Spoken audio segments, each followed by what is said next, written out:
Welcome to We Love to Hate Everything. I'm Jody, and along with my long-distance bestie Amanda, we live to break down all the things we love to hate. Each week, we scour TV, TikTok, and pop culture and deliver you our unfiltered, snarky takes on everything. Take a moment to subscribe on YouTube so you catch all our live streams and shows, and follow the links in the banner to subscribe to our free weekly podcast and 2 Patreon shows, We Love to Hate TV and Total Request Podcast, where you request the shows and we break them down. Once subscribed, you have instant access to our massive library of hundreds of past shows and recaps. We promise you'll love it.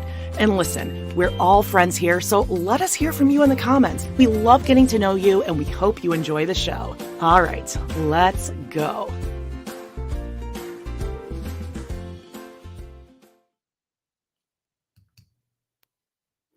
Hello, and welcome to We Love to Hate Everything. I'm Jody.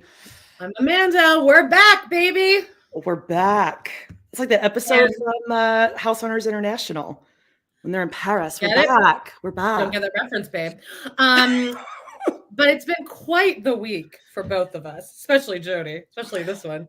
Oh my God, I've been painting. Shut up. Look at. Okay. Yeah, I'm talking about your painting. Anytime. Shut up. Hey, I could paint you, babe. Oh, fuck you.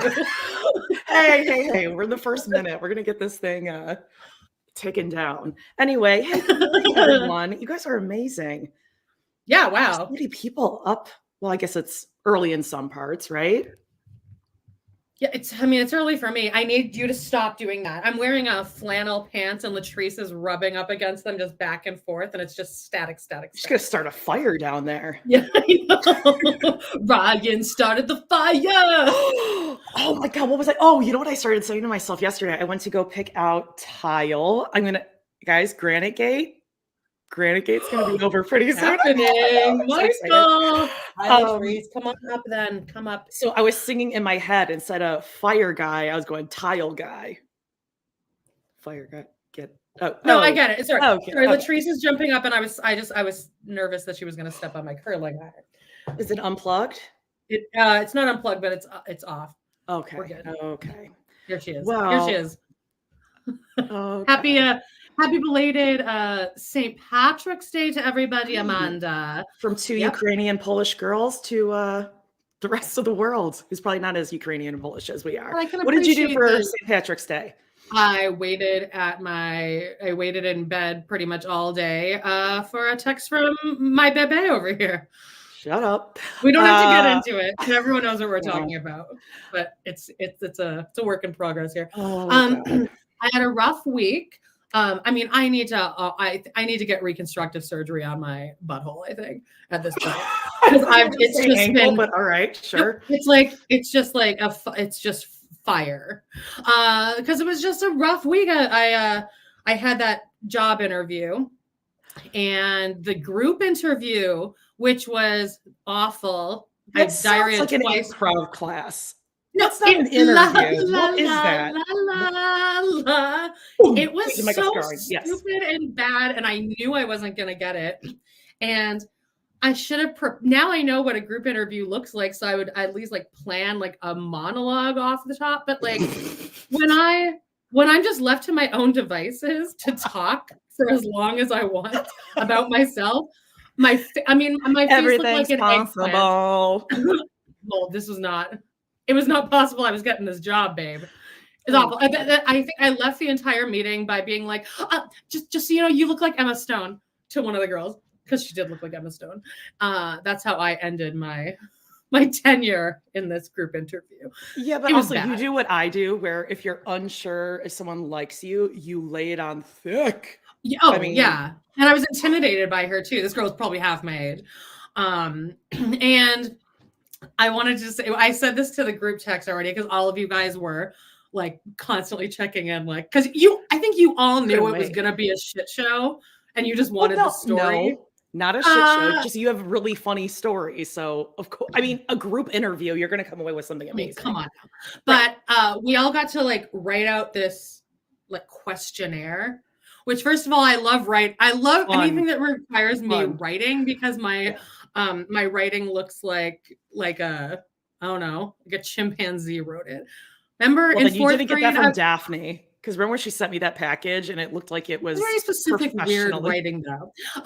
But in fourth grade, I was the only one to not get my pen license in school. And then I just started using a pen and then my teacher just didn't notice. And I still think of that to this day. Every time I use a pen, I feel like I'm being liar. You little liar. It was my dirty little secret. But we all had to fill out this questionnaire and then we all got to go around the table and read any of the 2 questions that we want to out loud. So give us an example of what some of these questions are. Okay, Yes, well, what were the questions? Okay, well, one of them was, what's your favorite job you've ever had? And then I was listening to all these other boring losers talking, and I was like, oh God, like, let's move this along here. Hold on, it's starting where Scott's going to go in and out, but I'm right here. Okay. I was like, I was like, I know I'm not getting this. So I'm just going to try to be like funny, which of How course. do you know you're not getting it? Because I just knew immediately. Do you know now, or is that jump of the shark here? We're supposed to like all find out either way, which I hate. Like, just don't tell me. I don't need a call to tell me that I did a bad job of something.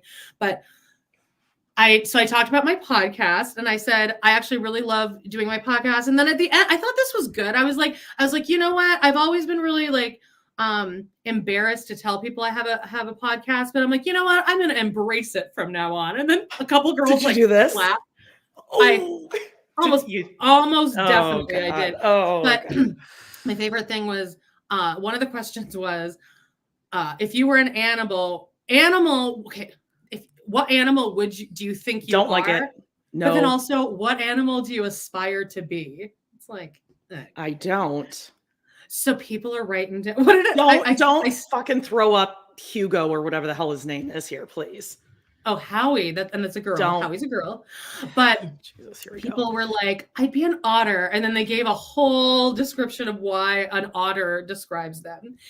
And someone else said, I'm a hedgehog with like a boar rising or something. And then I didn't say my answer out loud. I chose not to, but my answer was, I think I'd be a cat because I'm aloof and I like the dark. So I hope that whoever was reading these like found the humor in that. They collected it then. Yeah, they got to read everything afterward. They got to read our essays. I would have chuckled to myself, but my answer just would have been no. No. N-A, no. I don't want to be an animal. I don't even really want to be a human. I want to be an animal. I want to be one of my animals. Look at their lives. But then the next day after that, in the morning, after shitting pure water that whole day, I wake up at like 6:00 and George is having a seizure. And that was really fun for me to witness and handle. I think he just like shivered for a second and you overreacted. No, he did have a seizure, but he's okay. He's very extra cuddly now. Yeah, and it's probably just something that's gonna occur. But that was awesome. I blame Latrice. That's all I'm saying. It was probably Latrice's fault. But that's been my week. And now, how was your week? It was okay, but first let's answer PD's question here. PD Cinderson, what is a pen license? I'm gonna guess it's like when you get to graduate from using a pencil to a pen that your teacher did. Yep, and then also there's a handwriting license we also had to have. Ooh. Which is like no one prefers to handwrite. You mean cursive? Yeah, like go from like printing to handwriting. Yeah, well, let's not even get into that because they don't even really teach cursive anymore. It's going to get lit in the comments about that now. What kind of a job was it? It was for the Calgary SPCA. It would be a great job for me, but like it's just perfect. Yeah. But would you ever consider just fostering them at your house? Well, that's not a job though. Oh, well, I didn't know. You don't get paid to do that. Oh, and no, I don't think Auntie Debbie would like that. The amount of pet hair that's already in my house right now. Auntie Debbie is not worth it. I don't like that at all. Also, if I foster something, that animal's never leaving the house. Yeah, so. You're definitely keeping it. I totally forgot to upload. I actually wanted Auntie Debbie, hopefully she's watching, because I want to know if she approves of my backsplash choices. Because I know this is like, okay. what Not she sure if does she's for a watching, living. but I'll definitely let her. I'll definitely show her. Well, fine. She's busy doing another task, I'm sure, somewhere for one of her properties. Well, I just had a busy week. I have a little bit of gap in my job that I used to have. I resigned from that position to go do something else. And I have a little gap between. So I'm trying to knock out a ton of home projects. I repainted the board and batten that I put up a year or two ago to match the rest of the molding in the trim. Stop looking at me like that. I hate you. The fact that you know a term called board and batten. Is that what you said? Yes. Board and batten. Never heard of that. Yes. Okay, let us know. Listen, it's board and batten. And what else am I doing? Working on getting granite gate. Do we still have that photo of my old granite? I might have taken it down. Ooh, okay. What else? I'm working on getting my basement done. I mean, this is thrilling podcast information, by the way. Well, yeah. Also, other stuff is happening, but that's for Patreon. Not really, babe. Not really, babe. Don't know about that. Yeah, no, my other job was great. People are asking why I'm not there anymore. Just opportunities and things. Oh God, where'd she go? She's leaving.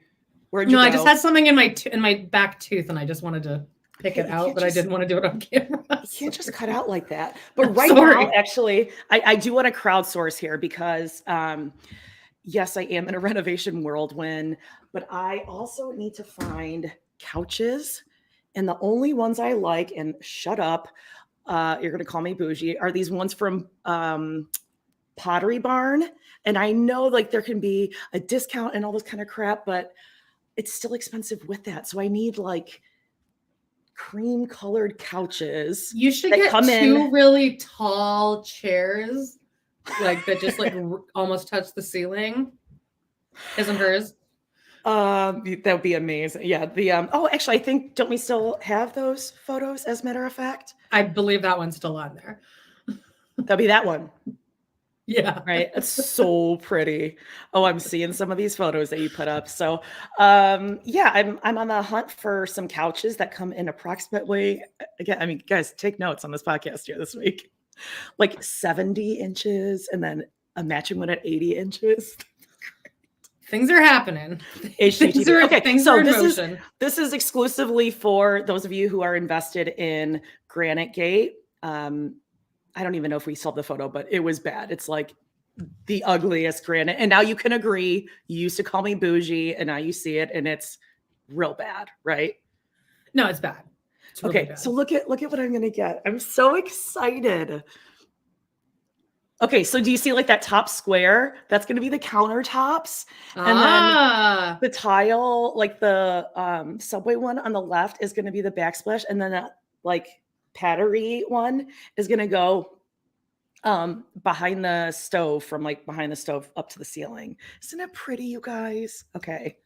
There's my grown up. Nice and clean. Yeah. Rant. Yes. Cream couch is not in my world. They'd be gray by the end of the first week.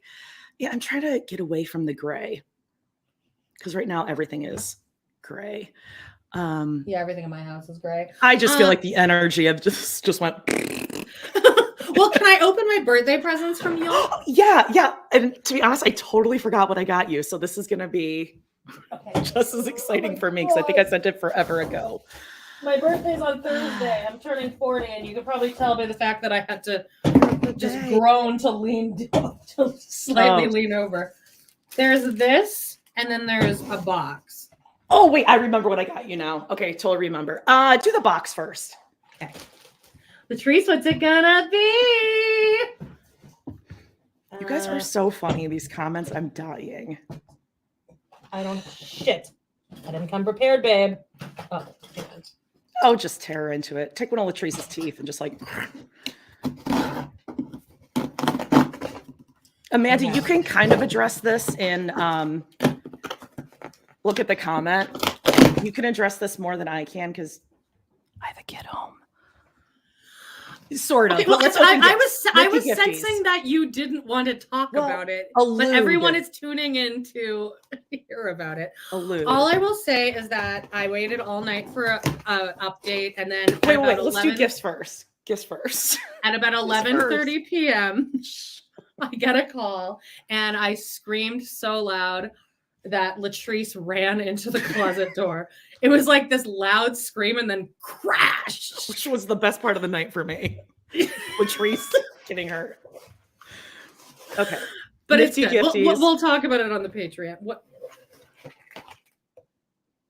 is this? Oh my God! It's an earwax removal. But it goes to your phone, so you can see what you're digging out. Oh my God! I'm gonna use this. I'm gonna end up being Hannah Horvath on Girls, where she has to go to the doctor. No, because you can see. You won't go too far. And I think it's what do I do? Oh my God! Now you can see what's in there, and don't go too far in. Okay. Okay. Oh my God! Look at that. You know what? This might have to be like a weekly. That could be a new weekly Patreon episode. I could start my own TikTok about this. Amanda loves earwax. Yeah, Amanda loves earwax. I was going somewhere with that, but okay. Oh my God, I'm going to use that the second this is over. I might need to get like my cousin Michael to come over here and help me set it up though, because I don't trust myself. Jennifer, this is the sweetest compliment I've ever heard in my life, or like the sweetest comment. My PMI inspection goes perfectly. Thank you. That's private mortgage insurance. That's the whole point of me doing all this bullshit. Gun to my head, I wouldn't have even gotten one of those letters right. No, you guys did not miss my birthday. It's on Thursday. I'm turning 14. Believe it. Yeah, just the tip, Amanda. Okay. This seems like clothes. Oh yeah, you should charge it up. Everyone's telling you that you should charge the ear thing. Ah, okay. Oh, people know what this is. I've never even heard of it. Oh, yeah. It's only for ears, Amanda. Okay, calm down. Oh, I didn't even get that until just now. Okay. Oh my God.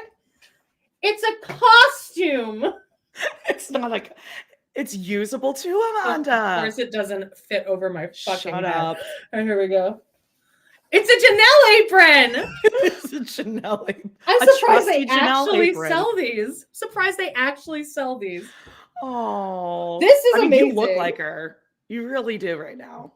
It completes the with picture. My Meri bomber jacket and my Janelle apron. I'm ready. You are ready to make some Thanksgiving centerpieces.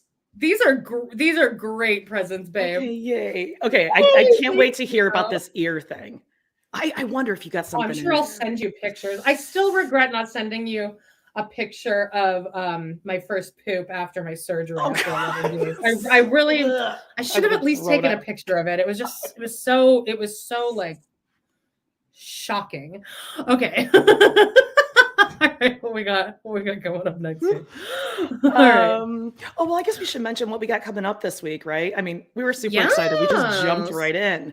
So we obviously we didn't have an episode last week, but we recorded an episode with Justine from the Shore Store of Vanderpump Rules. What was it, like season 2, episode something? Bitch slap. Where Stassi's like.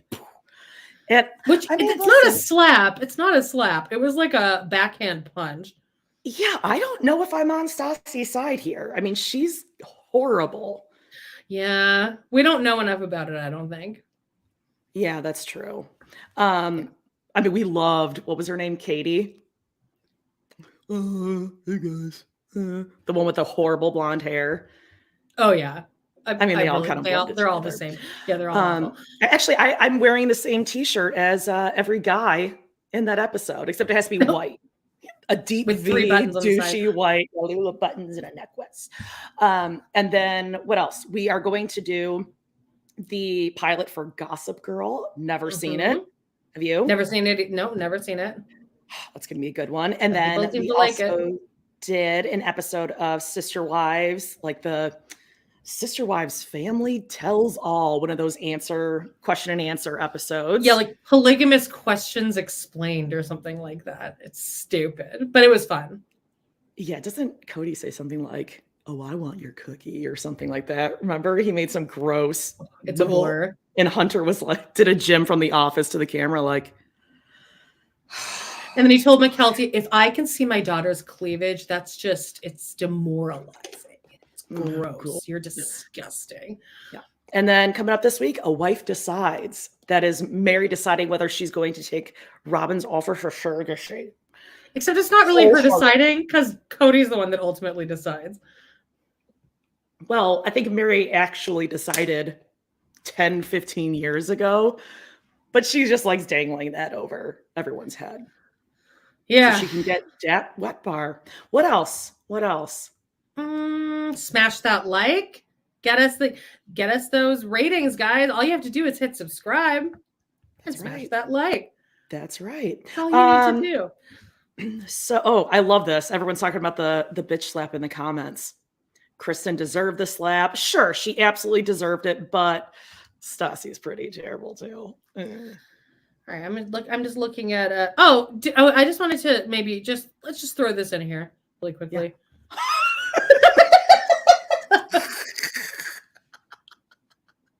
No, who is that, Amanda? Who is that? I don't know. It's that? It's some Jewish boy. I mean, he is some really Jewish cute. Scholar. He is really cute. Now, this is you performing as Yentl. Well, I think I already performed, but this is me. This is me with completely dead eyes, posing for a picture because my mom is obsessed with taking pictures, and you can tell in my eyes how much I love. How old were you posing for pictures? 16. Oh, okay. I thought you were like 20 something. I was gonna say. I mean, the porcelain skin. No, I had just I won. Thank you very much. But I sung a song called "This Is One of Those Moments" from the movie Yentl. Did anyone else perform a song from Yentl and also dress up very accurately? I'm wearing a real prayer shawl here from a real Jewish man. Are you allowed to do that though? Well, I did. And you won. Did it.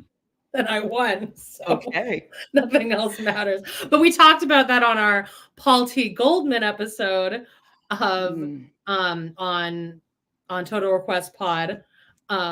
So if you guys want to know the reference for that, but I felt like we might as well show people what I looked like. Also, just here's a picture of George being for a second. It's just George. I just wanted everyone to see that he's doing fine. I don't know why I mean, obviously, clearly, I don't like cats, but I feel bonded to George.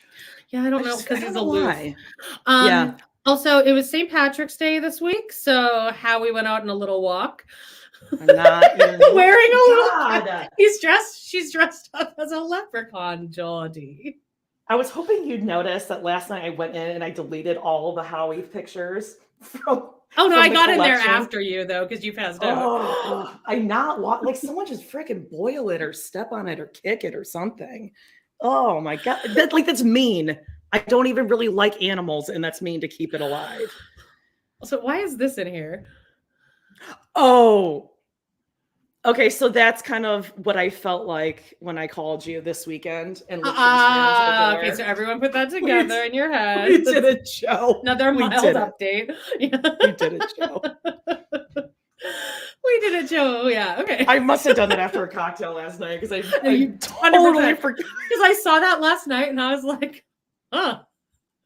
This isn't the mood she's in today, but she must have put this up. And it's all blurry. It's like, okay, whatever. It was, I mean, it was hitting in my head. I was like, oh, this is gonna be hilarious. Okay. Okay. Let's see what else. I do have a lot. Okay, so I just watched Did you delete one of my pictures, Geordie? I didn't. No, I haven't been in since like yesterday afternoon. Okay, well, anyway, I finished Y'all on Netflix. Okay, didn't see that in there. Didn't see you in there. How was it? Because I wasn't enjoying season 3. I stopped. Hang on, I'm reading the comments really quick. Amanda should star in Sister Wives, the musical. You'd be great. Oh my god, that would be so good. But I think you would have to be like a narrator. Where you just kind of like stroll in on stage, sing something. I would want to be the 11 o'clock number, and I would want the song to be entitled Kody with like 4 O's. And it would just be like a breakdown of Kody. Kody. I see Janelle like in the background. Well, I got the apron now, babe. Well, I know I was gonna say Janelle a la Asterd from what's that horrible musical? Come From Away. I'm knee slapping. I'm picturing her welcome to the rock. Jump. That was the worst thing I've ever seen. I mean, you ruined it. You ruined it for me. I loved it so much, and then I was like, "This is really bad." It's really sorry if anyone loves Come From Away. Listen, I had high hopes, and I was watching that like, what the fuck is this? Well, asked her, she's knee slapping. I pictured Janelle doing that, but over like a sink of dishes, and then she pauses, like one of those like pause in time, like scrubbing the dish like this, and then you come in on stage and kind of like do like a little, I know, dramatic singing of just the melancholy inside, and then you leave, and then she just proceeds to clean and brush. Her hair is getting frizzier as we go. By the way, Asterd on Come From Away is this woman named Beulah, and she has her hand in her pocket. That's her character choice. Hand in pocket. Yesterday I made what is Colin's thing? A hand in pocket. A balloon animal. I made a balloon animal for a crying child. Welcome to the land where She is such an aggressive knee slapper. Stupidest. I mean, her legs have got to be more bruised than mine, which, by the way, is why I'm wearing a long sleeve today. Because yikes! Julie's here. Hi, Julie, and Mona Reiki's also in the chat. Mona, always love to take a weekend off, Mona. Jeez. Julie, what do we think is the worst musical ever? Okay, well, I haven't seen it, but Jagged Little Pill, I've seen little things, and I'm like, ooh. I've heard that Margaritaville's really bad. The only musical I've ever walked out on is Starlight Express, which is shockingly an Andrew Lloyd Webber joint. Oh, you don't like those? Okay. I love early Andrew Lloyd Webber. I don't like Phantom. I like early Andrew Lloyd Webber when he was super stoned, like when he was just like a huge hippie. Like I love Joseph. I love Jesus Christ Superstar. Cats is also terrible. Chess? Who said? Everyone can have their opinion. I love Chess though. Okay. Or I like someone else's story. I don't really know anything about it. But people liked Cats because I think when you're a kid and you see it, it's cool. Because I mean, it's a bunch of people dressed up as cats. But there's no fucking storyline. Yeah, I wouldn't like that. I'm sure you would storyline. But I'm sure there isn't. They just introduced a bunch of cats. And they're just like tap dancing around the town. Just two little kittens out on the town. A lot of ballet in there, though. So I'm sure Jody thinks that she would be perfect in that show. I saw a TikTok of a girl who said the same thing. I can do that. It doesn't look that hard. Yeah, I know. But I also think that was fake. There's no way she did that. Listen, anyway, I'm not saying like the Joffrey ballet. I'm saying the girl on Love is Blind. I could do what she did. No, you couldn't. I don't know why it bothers me so much because I am not a dancer at all. Maybe that's why it bothers me. I promise you I could do what the hell was her name? No. Colleen. Yeah. I want to say. I can absolutely do what she did. I saw you could like TikTok do it. It wouldn't look that good. You'd look bad doing it. She did like a leap and then she spun. It wasn't even like a 360. Ballet is one of the hardest dancing you can possibly do, but that's fine. Okay. Well, hey, I also just want to say, speaking of TikTok, if I can really quickly, besides falling into prison TikTok and oh my God, one of my questions on here is what's your I wanted to have a new segment called What's Your TikTok Algorithm? Oh, I'm so excited. Okay, I got it. I want to get back to yaw at one point because that's like the big thing. But no. Let's talk. Let's talk about you, and then we'll go to TikToks. Okay. Wait, hang on. I found the picture that I wanted to put up for y'all. Here it is. I fucking hate you. I'm not looking at this. It's over. I hate that thing so much.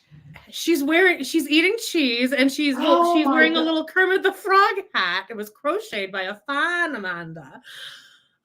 What is it eating? I'm not looking at cheese. It says Howie's love affair with cheese. I don't think that's that's not a thing. That's not a thing. Okay, it's over. That's not a thing.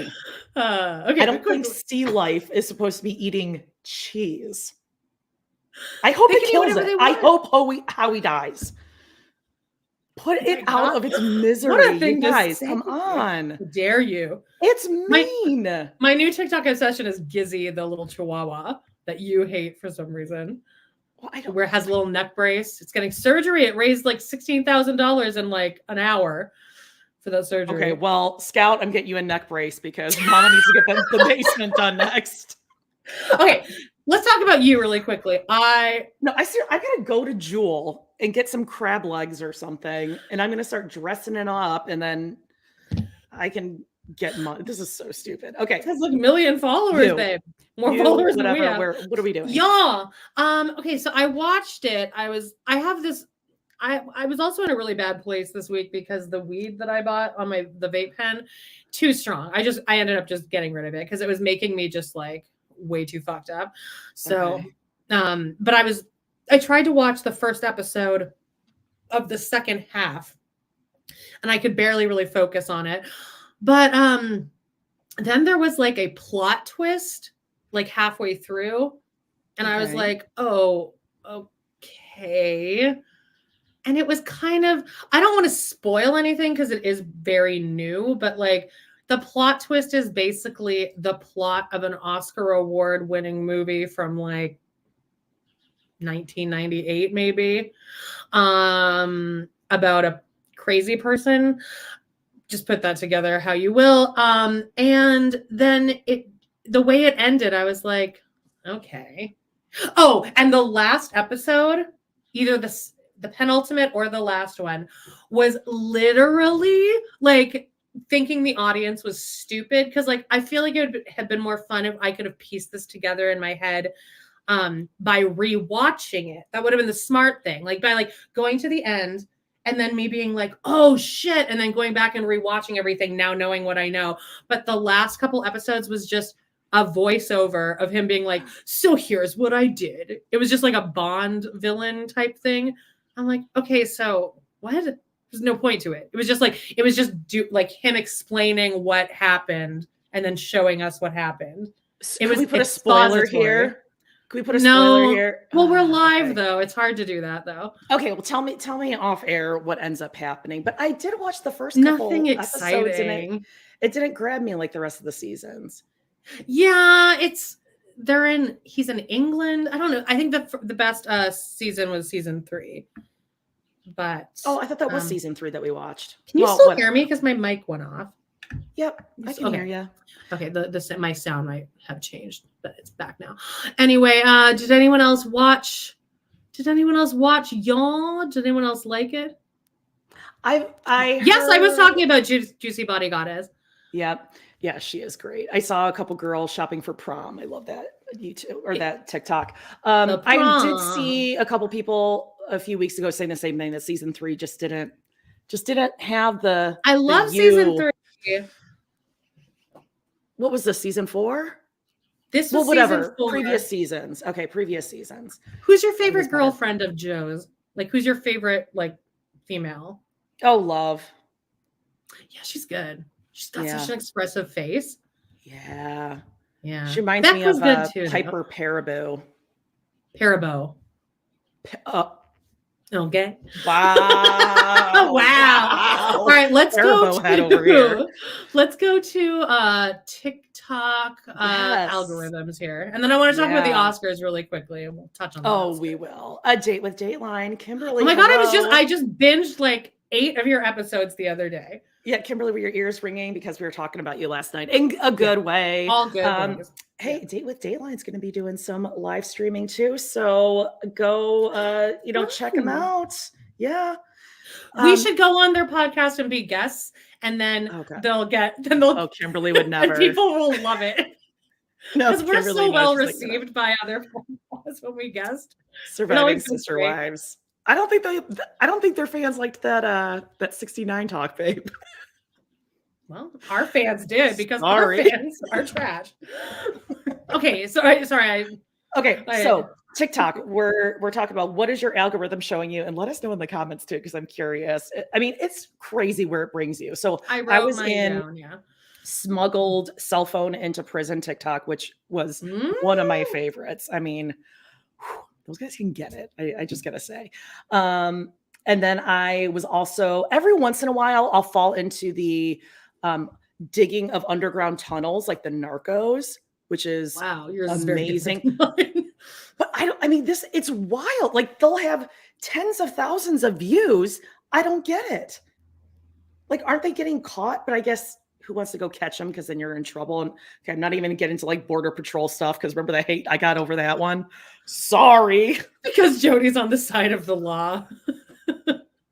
Like you were I feel bad for the mules that are like carrying it across because I know they're doing like for their families and stuff. But like the real bad guys, like sorry, Pablo Escobar. Oh, okay, we're getting canceled. I already know it. But right now, currently, this is one of my favorites ever.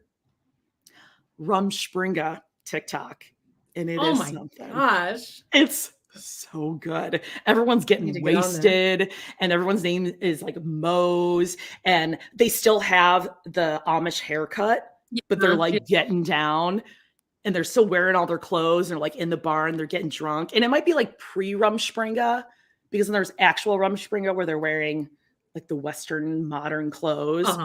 But I really like the ones where they're just like partying in the barn. And there's some like dirty dogs. And like the girls will take off their bonnets. And it's like, I know, it gets pretty risque. So get into it. Just keep saying Rumspringa into your phone because it does not disappoint. Okay, where's your TikTok taking you? Here's mine. Roseanne, like clips of Roseanne every fucking 2 seconds, which is fine because I watch like the show or her just the show. Just like 10-minute like clips of different episodes of Roseanne, but mostly the episode where Dan punches out Jackie's ex-boyfriend. That one comes I up. remember that. That was pretty hot. That was pretty hot. He's a hottie. That was pretty good. What else? Joe Rogan talking about Egypt. I've seen enough videos of Joe Rogan, whose podcast I do not listen to. Yeah. Never even said his name. He would definitely call us fat. Oh, for sure. I mean, walking right up to it. But he's talking about the Sphinx and the pyramids, and I cannot swipe fast enough for that to get taken off of my shit. So much Joe Rogan specifically stuff. About Egypt. He's really into Egypt lately. Are you watching 90 Day Fiance? Maybe that's why. No, I'm not. I watched y'all. And then a lot of Whose Line Is It Anyway with Aisha Tyler, which again, immediate swipe because she sucked at hosting that. And lately, Ricky Gervais has been coming up a lot, which is fine. And Idiot Broad, the best. China's the best. Yeah, probably because we talked about that. We talked about Carl. Okay. Anyway, and then Modern Family, but specifically Gloria content. Oh no! Don't! Oh God, I can't stand get her out of my fucking life. People think I scream into the mic too much. Go.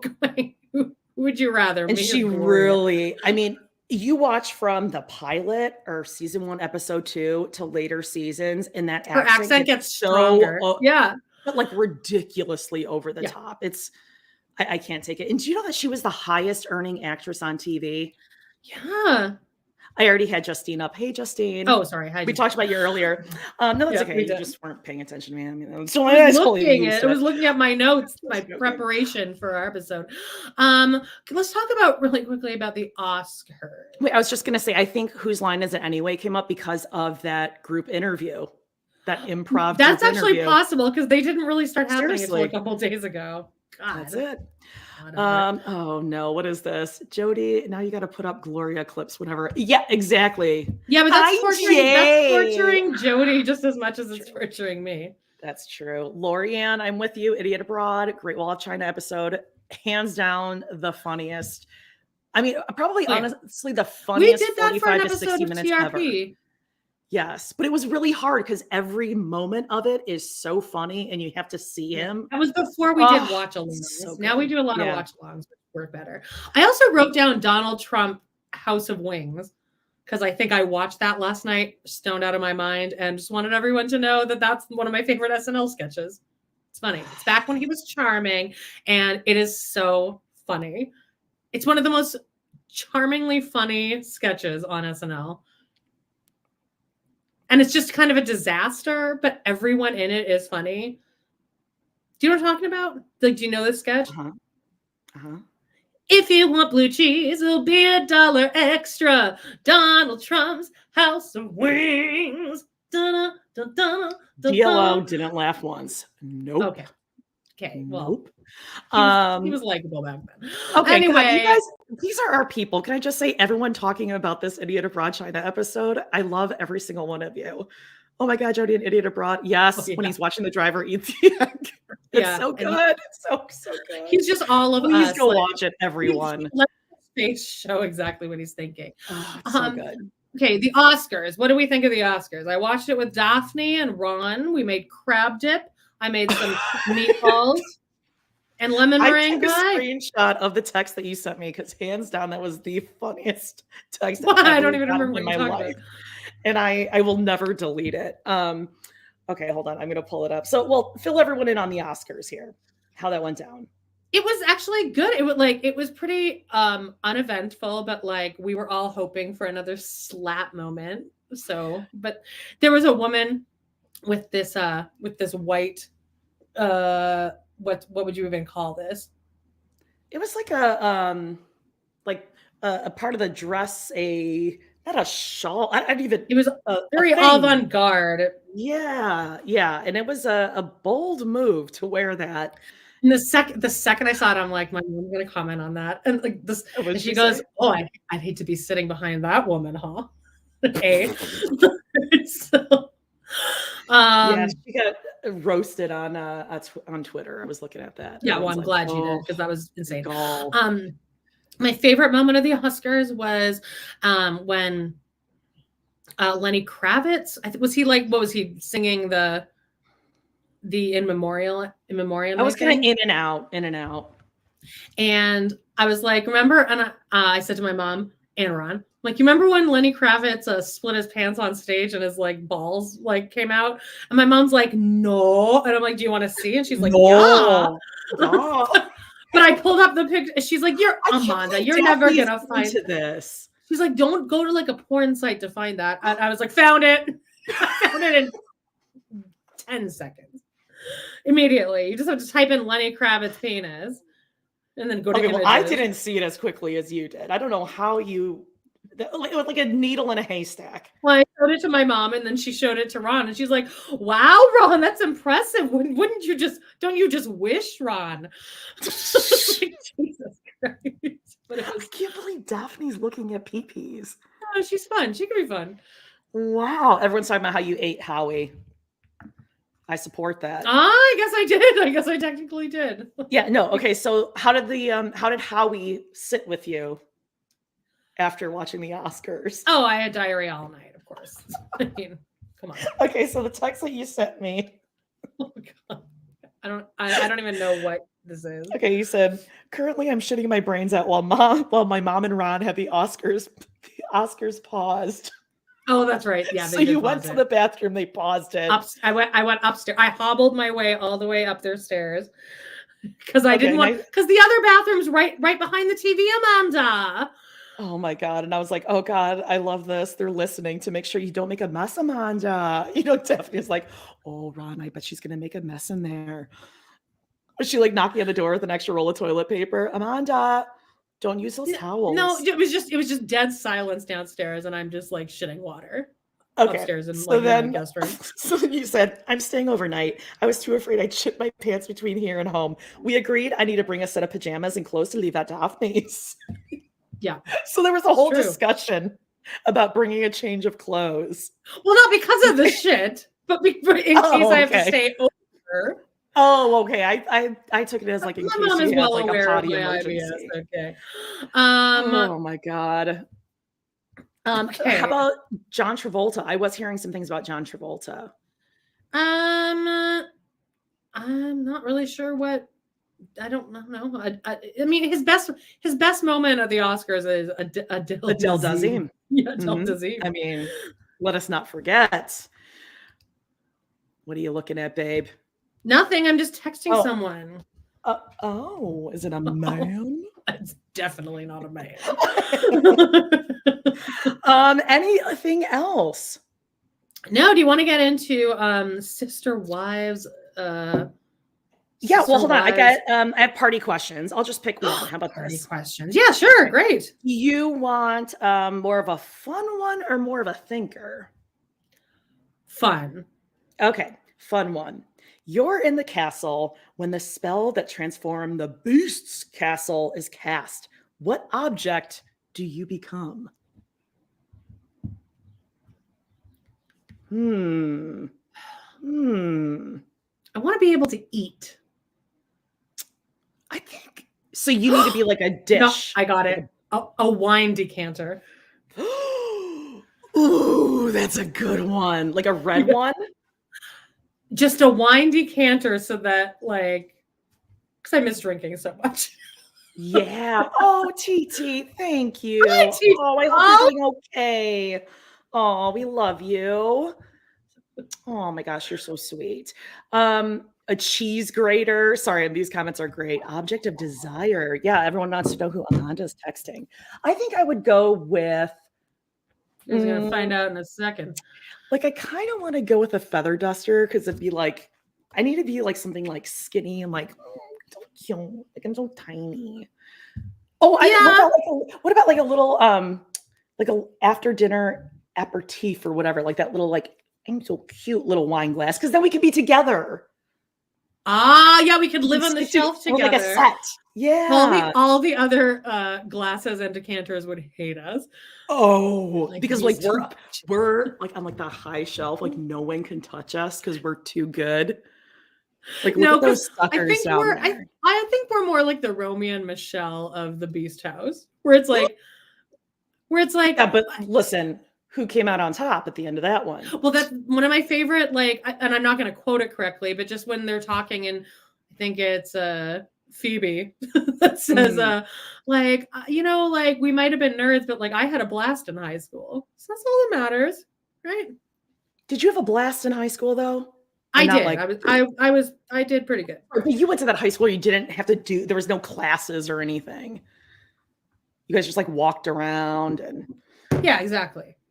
Oh my gosh, Norway! Holy cow! I am so impressed. Oh, okay. Should we get into some sister wives? Anything else?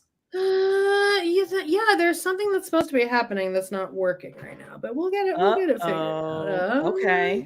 Like, any tea with sister wives related?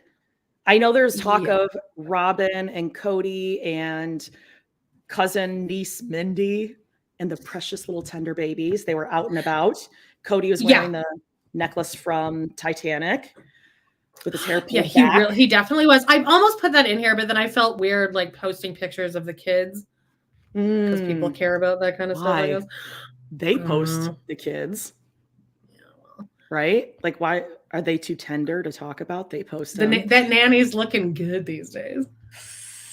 Yikes. Well, here we go. Fine. I was surprised. In a full body sweat, and now my headphone just came out. Oh my god, I'm so excited. There we go. Hi, I think what we have is really awesome. Oh my gosh, I'm so excited. Surprise. Oh, that is so to my cleavage. It's huge. Oh, and the hero necklace when she was for the finale. God, she's so good. I'm not gonna take it out because that actually hurts. So I know. God. Hi everyone. Jean, everyone's been clamoring for another Jean sighting, and we got some updates because Jean took a little chorus. She went out on the town. She went on the beat. No, she went on the beat. She went to Flagstaff. I did. God, boots on the ground. Boots on the ground. You guys are gonna love this. My car broke down on the way. halfway between home and Flagstaff. I'm on the side of the freeway. My alternator went out. I'd be disappointed if it didn't break down. I know. I'm like, if that doesn't have more karma on a road trip to go to the land of Brown, having your car break down. And my husband and I are like texting people. And I've got to give a shout out to Richard, a local mechanic where I live. He was willing to load up an alternator in his truck and drive out to me. That's like a fix. Yeah. I mean, instead, it is. It's like a 2-hour repair. I'll give a shout out to Firebird Towing that showed up in 40 minutes, picked up me and my family, the minivan, and the dog. We all rode in the tow truck to Camp Verde, Arizona, where Integrity Automotive got us right in, let us all sit in their waiting room with a dog while they repaired my alternator, and we continued on the trip. I'm like texting Amanda, I'm like, I'm not sure I'm gonna make it. My car just broke down. Wow. Which never happens. It's like, my car is usually very reliable, but we're like coming down the hill, and also my husband's like, we have no power. I'm in neutral. I think the alternator just went out. So we're like trying to get over. We were fairly safe. Everyone was fine. The kids were just annoyed, an extra hour playing video games in the car. But a true Brown experience. It was. Unlike a true Brown experience, though, we actually had a place to stay when we got there. Wow. So you had an actual plan of action. I actually had a plan of action outside of my car breaking down, but I was a little disappointed it wasn't a tire. Really, a Brown road trip should take like a blown out tire. Yep. But my husband could have just done that, and we would have been on the way. So that was not nearly as dramatic as spending 3 hours in an automotive shop waiting room with a German Shepherd. They're like, Belle, don't eat the people trying to fix the car. You're a hero. Oh my gosh. What did you find? What? Tell us about your tour of Browntown. Well, I'm also going to give a shout out to my friend Andy and Louise who let me stay in their house. They have a place. A lot of people in Phoenix will also have a place up in Flagstaff, and they usually ignore it during the winter. So I appreciate them saying, yeah, sure, you could stay in my house anytime. You could bring your friends. That was nice. Jody, you guys need to come out to Arizona. I'm in. It's a 3-bedroom. We could hang out. I love Arizona. Have a good time. Amanda, will you share a room with me? You don't have to. If you want me to poop on you possibly in the middle of the night. But anyway, the primary reason was go play in the snow with my kids, spend time with family, blah, blah, blah. I did all that crap. But I did set foot on Brown territory. Oh my God. Browntown. I did. Browntown. Yes. So Amanda gave me a list. And I said, don't do anything illegal or stocky. Yeah, no. Because I don't make sure everything's legal. Okay. Let's just say a police officer would just told me to move along based on what I did. So, no tickets, no arrests, no lawsuits. So my daughter, she's so cool. I texted her because nobody wanted to go one morning. I'm like, do you want to go check out some Brown filming locations? She's like, yeah, give me 15 minutes. So she went with me. And the first thing that I learned that I did not know was that the Browns don't live in Flagstaff. They call it Flagstaff. They actually live in an area called Fort Valley. It is outside of Flagstaff. Fort. Okay. Yeah, it's by the Snowball Bowls. Fort Valley, yeah. Don't know why, but that's what it's called. It's out by the Snow Bowl ski resort out there. And that is a very spread out area, as you can imagine. A lot of the homes out there are not occupied in winter. It's where your rich Scottsdale, Phoenix people go to get out of the valley for summer. Because Flagstaff doesn't get that hot in summer. Oh, I didn't know that. Just the elevation? Yeah. Well, it's 8,000 feet up. So, yeah, it's pretty high up there. Amanda, what's that in centimeters? A lot. No idea. Okay. All right. No idea. But they're there year round. They're there year round. And based on what I could see in the homes as I was driving in the area, I'd say maybe a third of the area people are living there year round. And 2/3 they probably are not. Wow. A lot of, just a lot of emptiness. Yeah. So the first thing I did was I thought, well, I looked at the map, so I knew where I was going. I thought, well, I'm going to pass Christine's. If I just put in Coyote Pass in my GPS, I'm going to pass Christine's, and I'm going to pass the street that Kotex and Robyn live on. So that's sweet. That sweet front of their house that looks like it's like a trailer. It's like the weirdest house. It's so bizarre. The weirdest house. It's very of the time it was built, which was like mid-90s. But anyway, I almost missed Christine's house because it looks different. And I don't know, Amanda, if you've got the picture I sent you, if you want to put that up. But whoever bought the house from her repainted the door. Remember how it was a bright red door? Yeah. That was Christine, right? Yeah, Christine's house. Like I said, I actually went past it, and my daughter recognized it before I did. She's never watched the show, which is what's funny. Wow. Okay. So, and we were having the best conversation at the time. So I turned around and I pulled in the driveway because you could tell that no one was home at the time that I stopped. So I just, because there's not a side of the road. We're talking county roads, you know. Yeah. So you want to show the picture?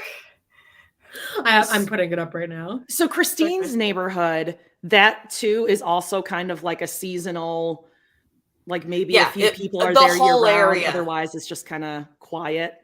Okay. For the most part, the whole area is just the people who live there. That's me in front of Christine's house, everyone. It looks weird without the red door. It does look weird. Jean, that's your Christmas photo. That's your Christmas card for this year, by the way.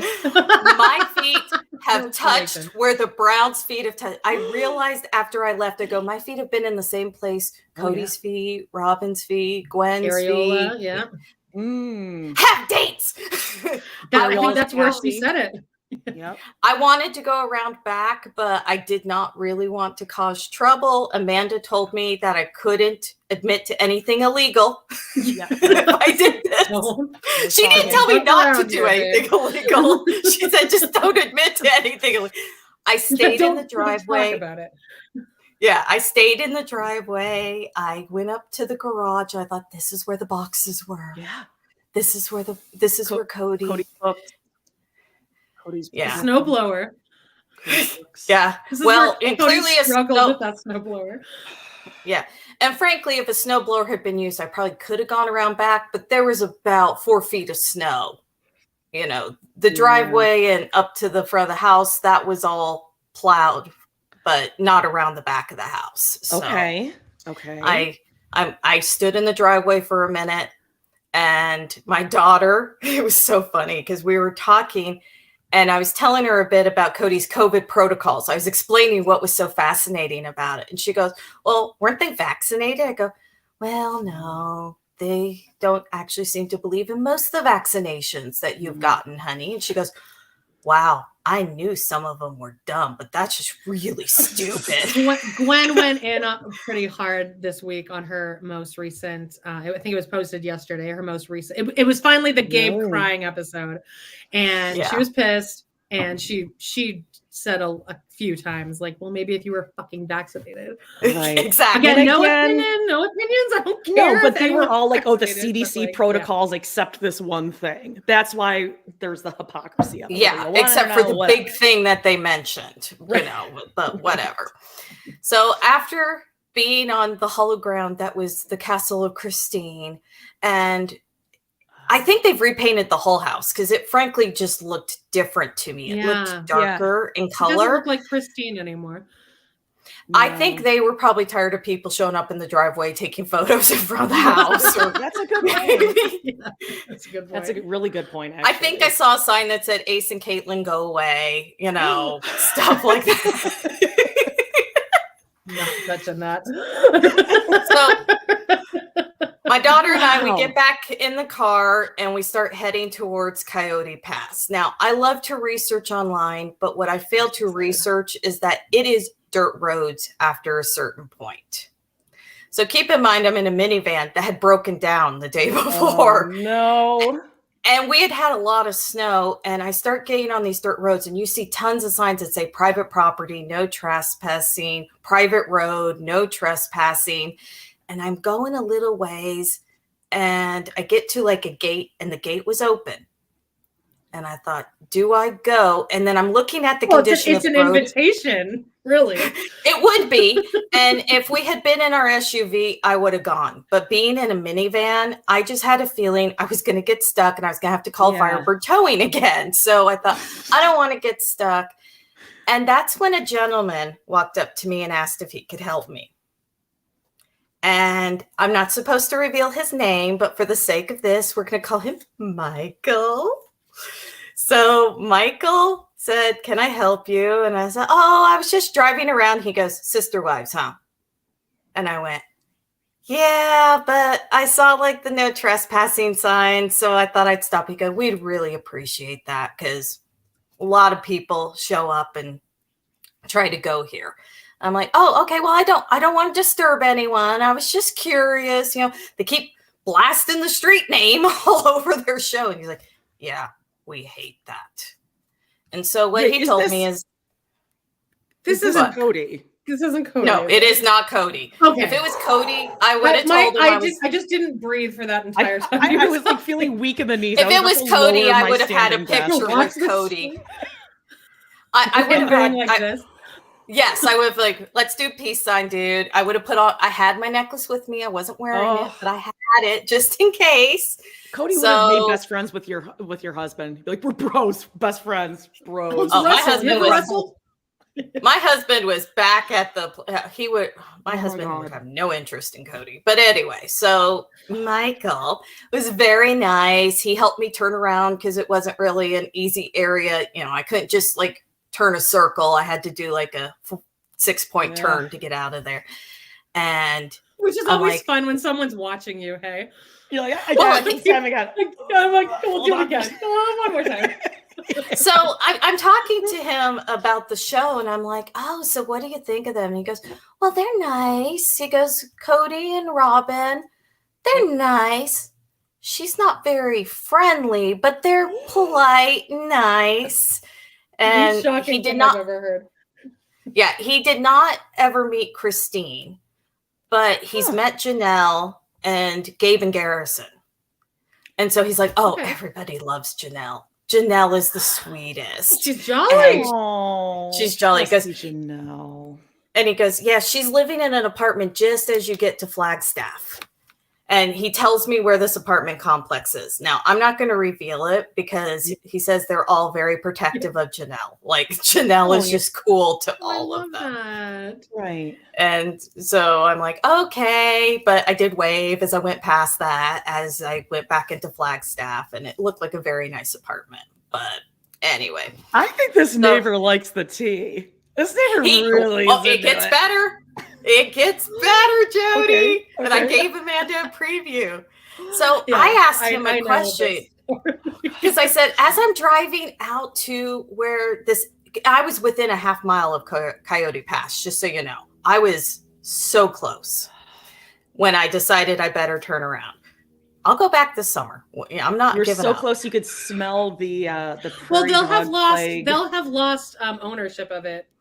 I think by the end of this month.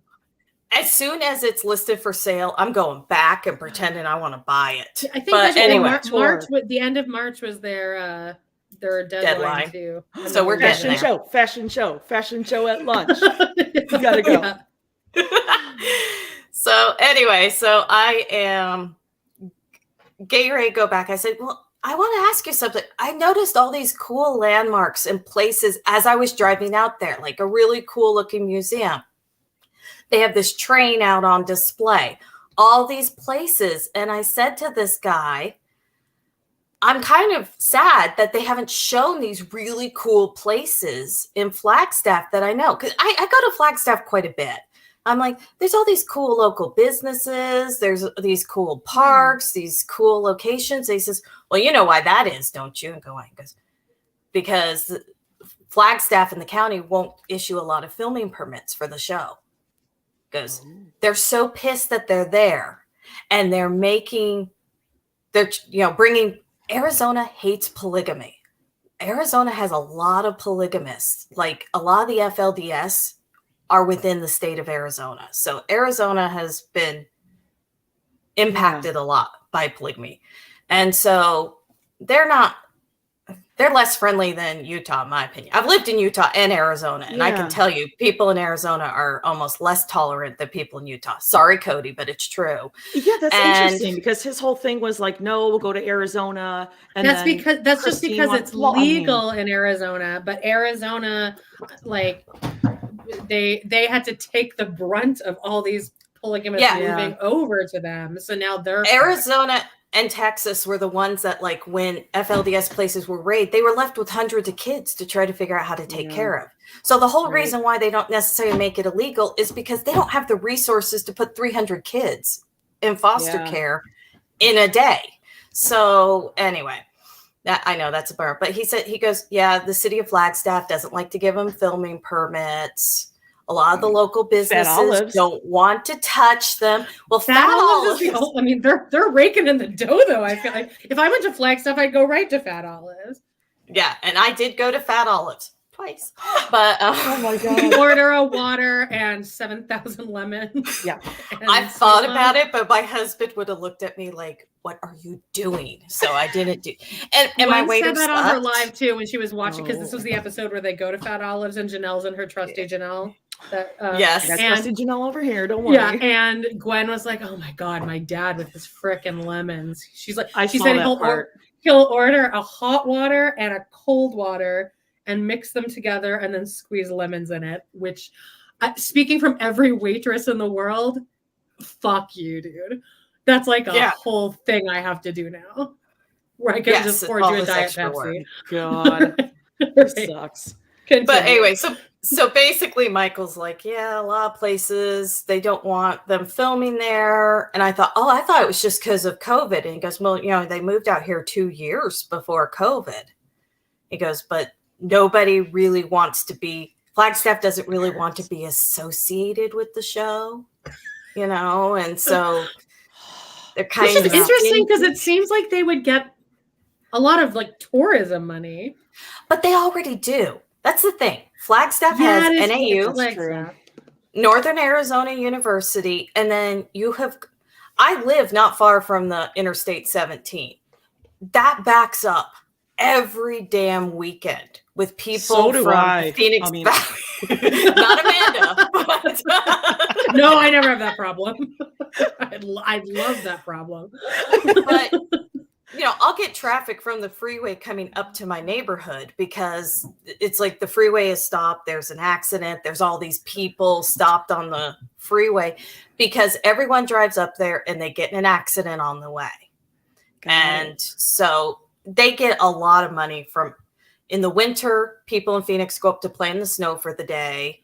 And in the summer, you just got people that go up there all the time, which is why it's true story. They would have a hard time finding a home to rent month to month up there because everyone knows the real money they can make is by being an Airbnb. VBRO. Interesting. Yeah. So anyway, so he's like, we just want them to move. We're tired of people trying to drive, through our neighborhoods and stuff like that. And we get asked the stupid questions. So he told me to tell everyone to stay away. But I get it. Guys, stay away, guys. Yeah. But Michael did like me and asked me to come back and knock on his door next time I come. Michael will give me a tour. Ask Michael to do an interview with us. Yeah. He will not. I wanted to record on camera. He did not want his name said. Junior VIP. Yeah. I tried. Like I actually Wizard of Oz, like black him out, voice changer. And I had my dash cam on, but it didn't catch him. So I did try to I was going to share with Amanda anyway. I wouldn't have played it, but I was going to share it with Amanda. Yeah. Oh, I would have definitely watched it and shared it with Jody and everyone. Yeah, definitely. I know, but so my daughter and I, we headed back and stopped places for her to take photos because she wants to be a photographer. So I've got to meet Ace, awesome. Someday, so he can teach her a few things. But anyway, he probably would take her under his wing. That would be great. Like he seems like he would. So yeah. They don't watch this show, but in case you're watching, we went back, and my intention, because Amanda told me I needed to go to Josephine's, that restaurant where the sister wives met in the attic and had that luncheon in the attic, where they put them in the attic because they're like, we don't want you because they want them out of the way. Yeah, like just go up to the actual house area. And it's really small. It's an old house. It's on the National Register of Historic Places. It was built in 1911. It definitely is not done up for winter. They do it more for summer, but it was closed at the time I stopped. I just came across it. I was planning on going later, but we literally drove past it, and I'm like, Brooke, that's Josephine's. It's a sign. Like, okay. Yep. Whatever. So we looked around there. The photos don't look great, or I'd share them. It was locked. The menu, it's a little bougie of a restaurant, but it's got cool fire pits and stuff like that. And they had most of the sides of the house with like these thick tarps covering it for winter that I'm pretty sure they really take down during summer and stuff. Yeah, it's not meant for winter, but I could not get a reservation during the 2 days I was up there because they were booked. Wow. It's small but popular.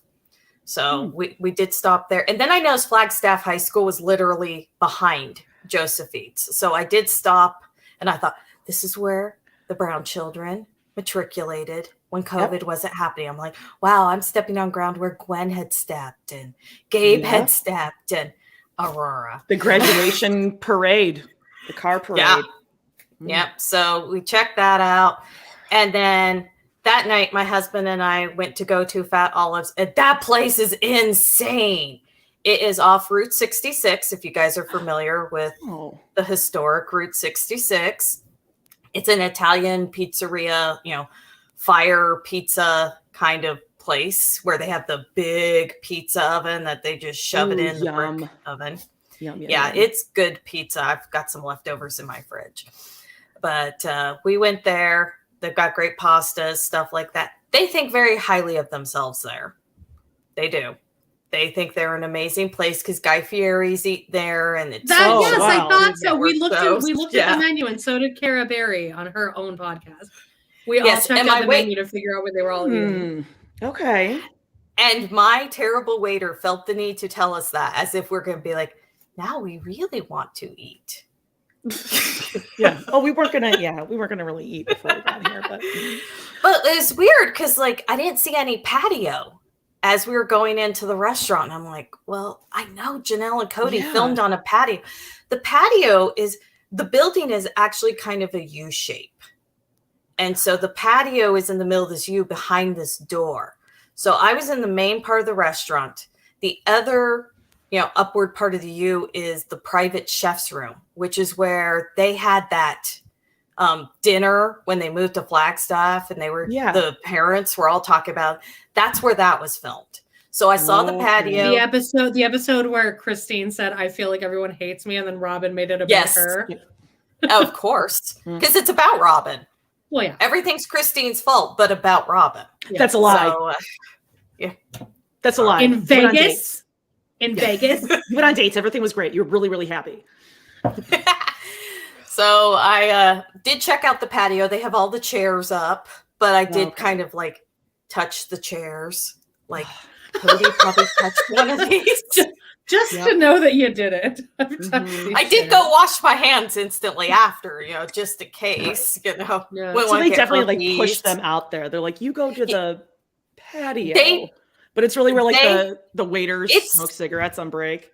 Yeah. It's small enough that I guarantee you they were the only ones there. If they had cameras recording them, it was them and the camera crew. And there's this little tiny stage about the size of a desk, there, that I think if you had a private party out there, someone could be announcing something or play a little slideshow or whatever. So did do that.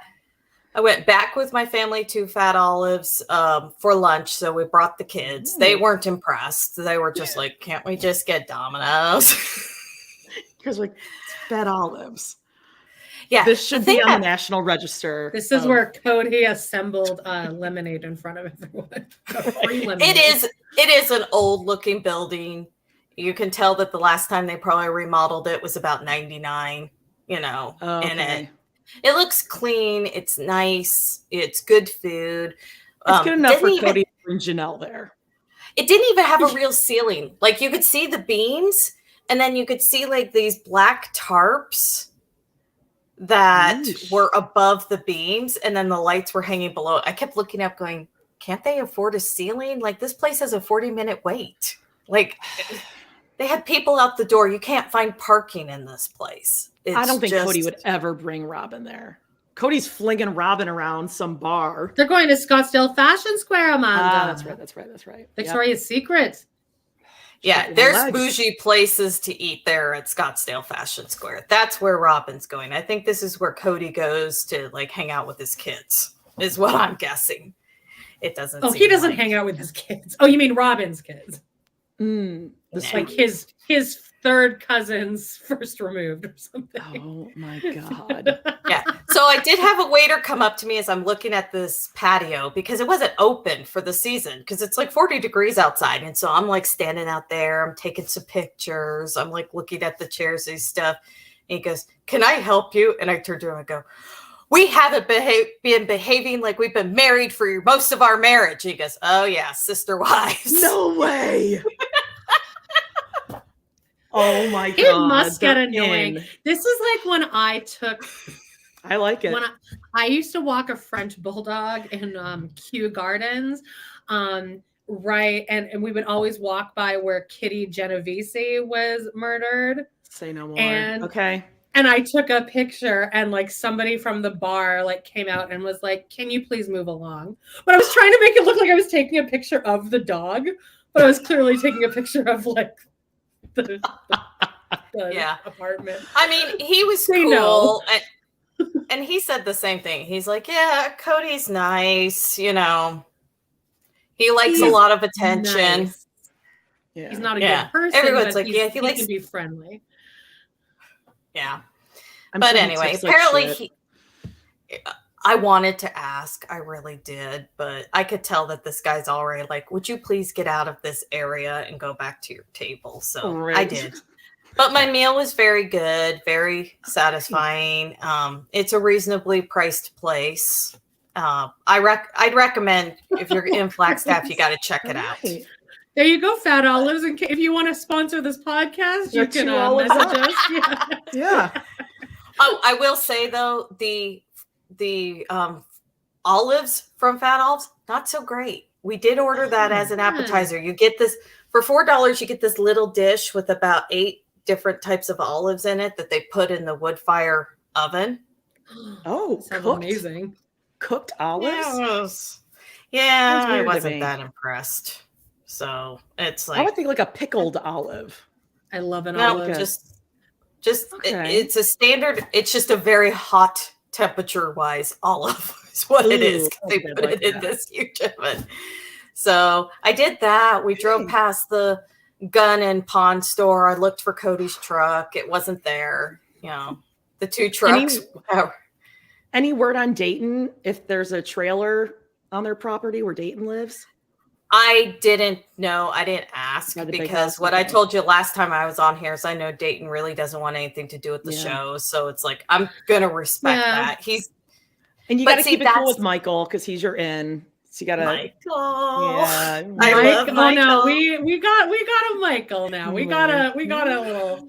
Oh yeah. Got a second correspondent. Well, thank you, Jean. Is there any other? Does that kind of wrap it up, or is there anything else? That wraps it up. It's like I didn't see a single brown. I kept my necklace with me. I would not wear it, but I kept it with me the whole time because if I saw anyone else, you would look like such a douchebag walking around with that necklace in Flagstaff. Like it would be so obvious what you're doing.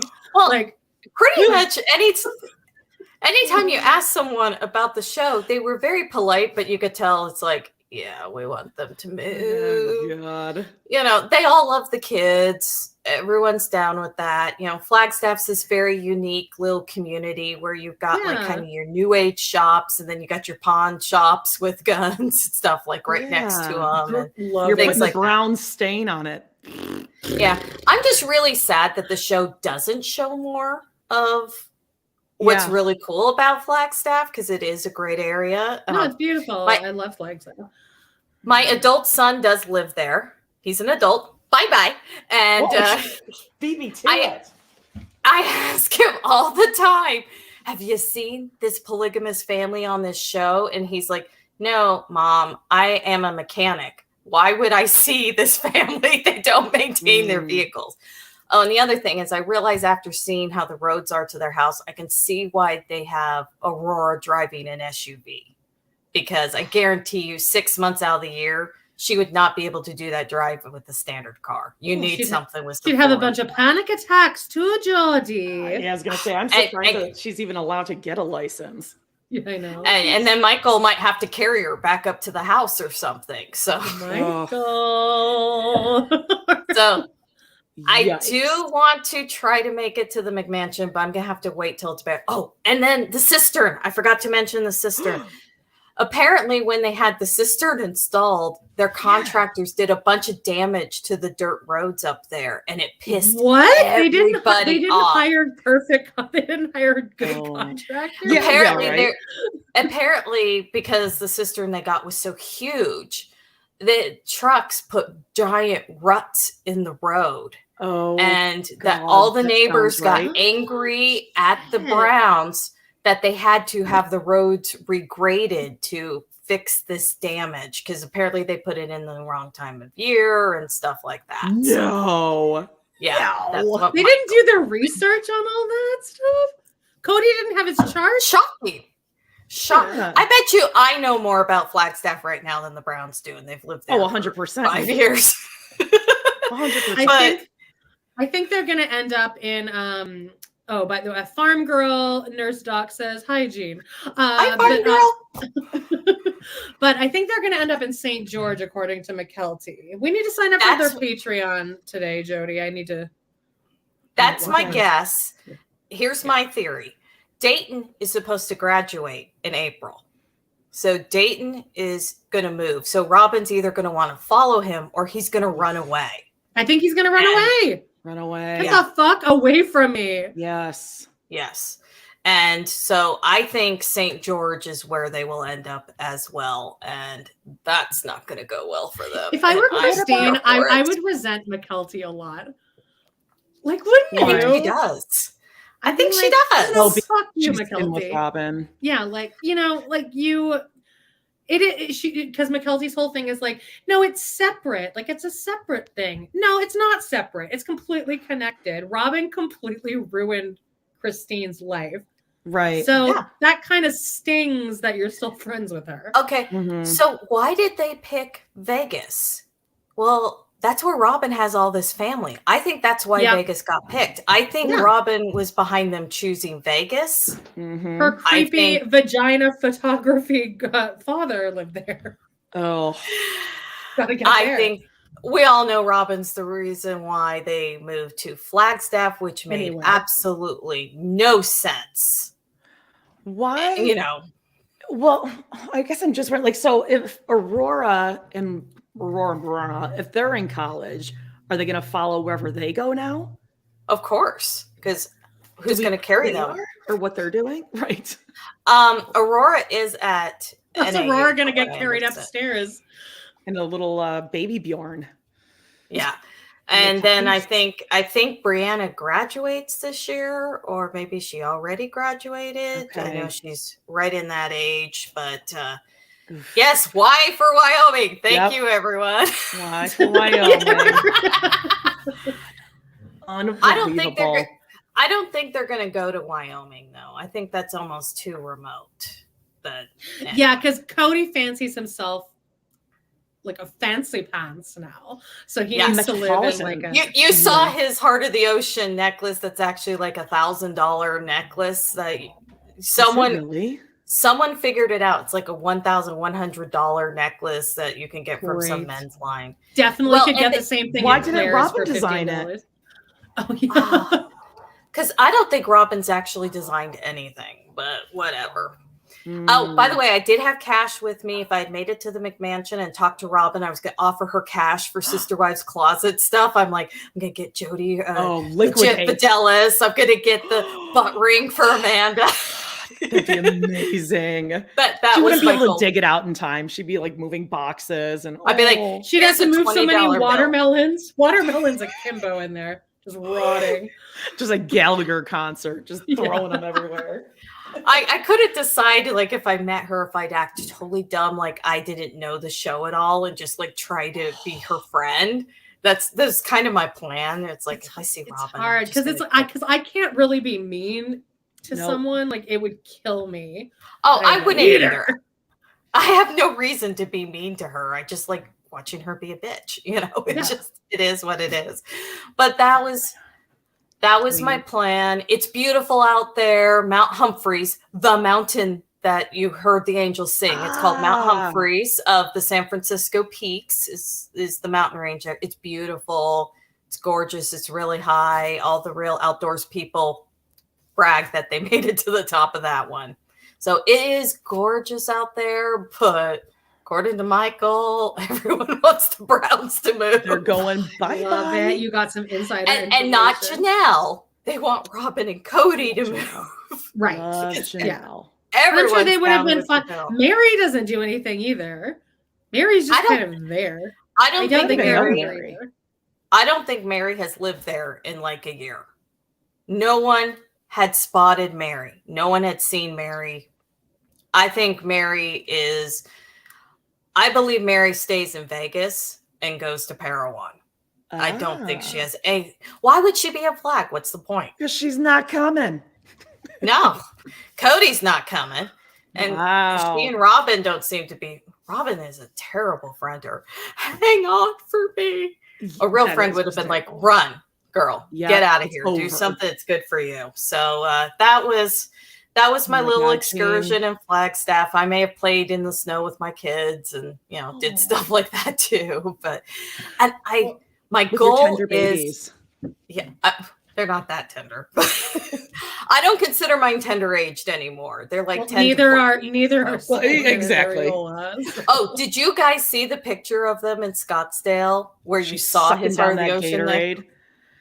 That's at the Arizona Boardwalk, and that entertainment center used to have like a swim with the dolphins place until Blackfish came out, and then the dolphins started dying, so they got rid of the dolphin thing. But there's a Butterfly Wonderland and an Odyssey Aquarium, and the Browns went to the aquarium with Mindy, who, by the way, I swear she looks pissed in that photo. She does look pissed. Because she knows everyone's going to say, is this the new wife? Is Kody courting a new wife? She probably likes it, though. She made her choice. I don't think she didn't look happy, but that area, and I don't know if you guys know this story, it made it here locally. Ariella fell in the water feature there. So if you look up the Arizona... Yes, Ariella fell that day. If you look up Arizona Boardwalk, and you can see they have this like round patio area, and there's these little fountains around a center stage where a band will sit and sometimes play. She fell into one of those little fountains. So that photo was taken after she had fallen in the water. And that's why they were all like stressed out and upset. Oh, seems like that could have been resolved by parenting her entire life. There's 3 adults there. Yes. Get down, Areola. She would be the reason Harambe would be murdered. Oh, she would totally run into the gorilla cage. And this would be the case where I'm on Harambe's side. I'm always on Harambe's side. I'm still on Harambe's side. Michelle Gregg is that mom's name. I know that name. First and last. Speaking of Weekly Charla Nash, shout out. Travis and Charla Nash. Weekly. They just come up in my mind. But anyway, kids fall in those water features all the time. It's not that unusual. They had gone to the aquarium. So they were seen at the aquarium. And they brought Mindy. And I think they needed a helper. It's their spring break as well. Last week for Flagstaff School District. Spring break would suggest. Oh, for the kids. Okay. For the kids. I'm thinking like what's the break from? The other thing Michael said is he says Robyn seldom leaves the house unless she goes into Phoenix. He did say that. To go shopping. So, yeah. And so I'm right in the northern part of Phoenix. That's like their drive like to Scottsdale Fashion Square or where they were at that aquarium. That's like a 2.5 hour drive. Yeah. To go to a mall. So, who goes to a mall as an adult? I hate malls. Ooh, I hate malls. I haven't been to a mall in years. 10 years probably. Yeah. But,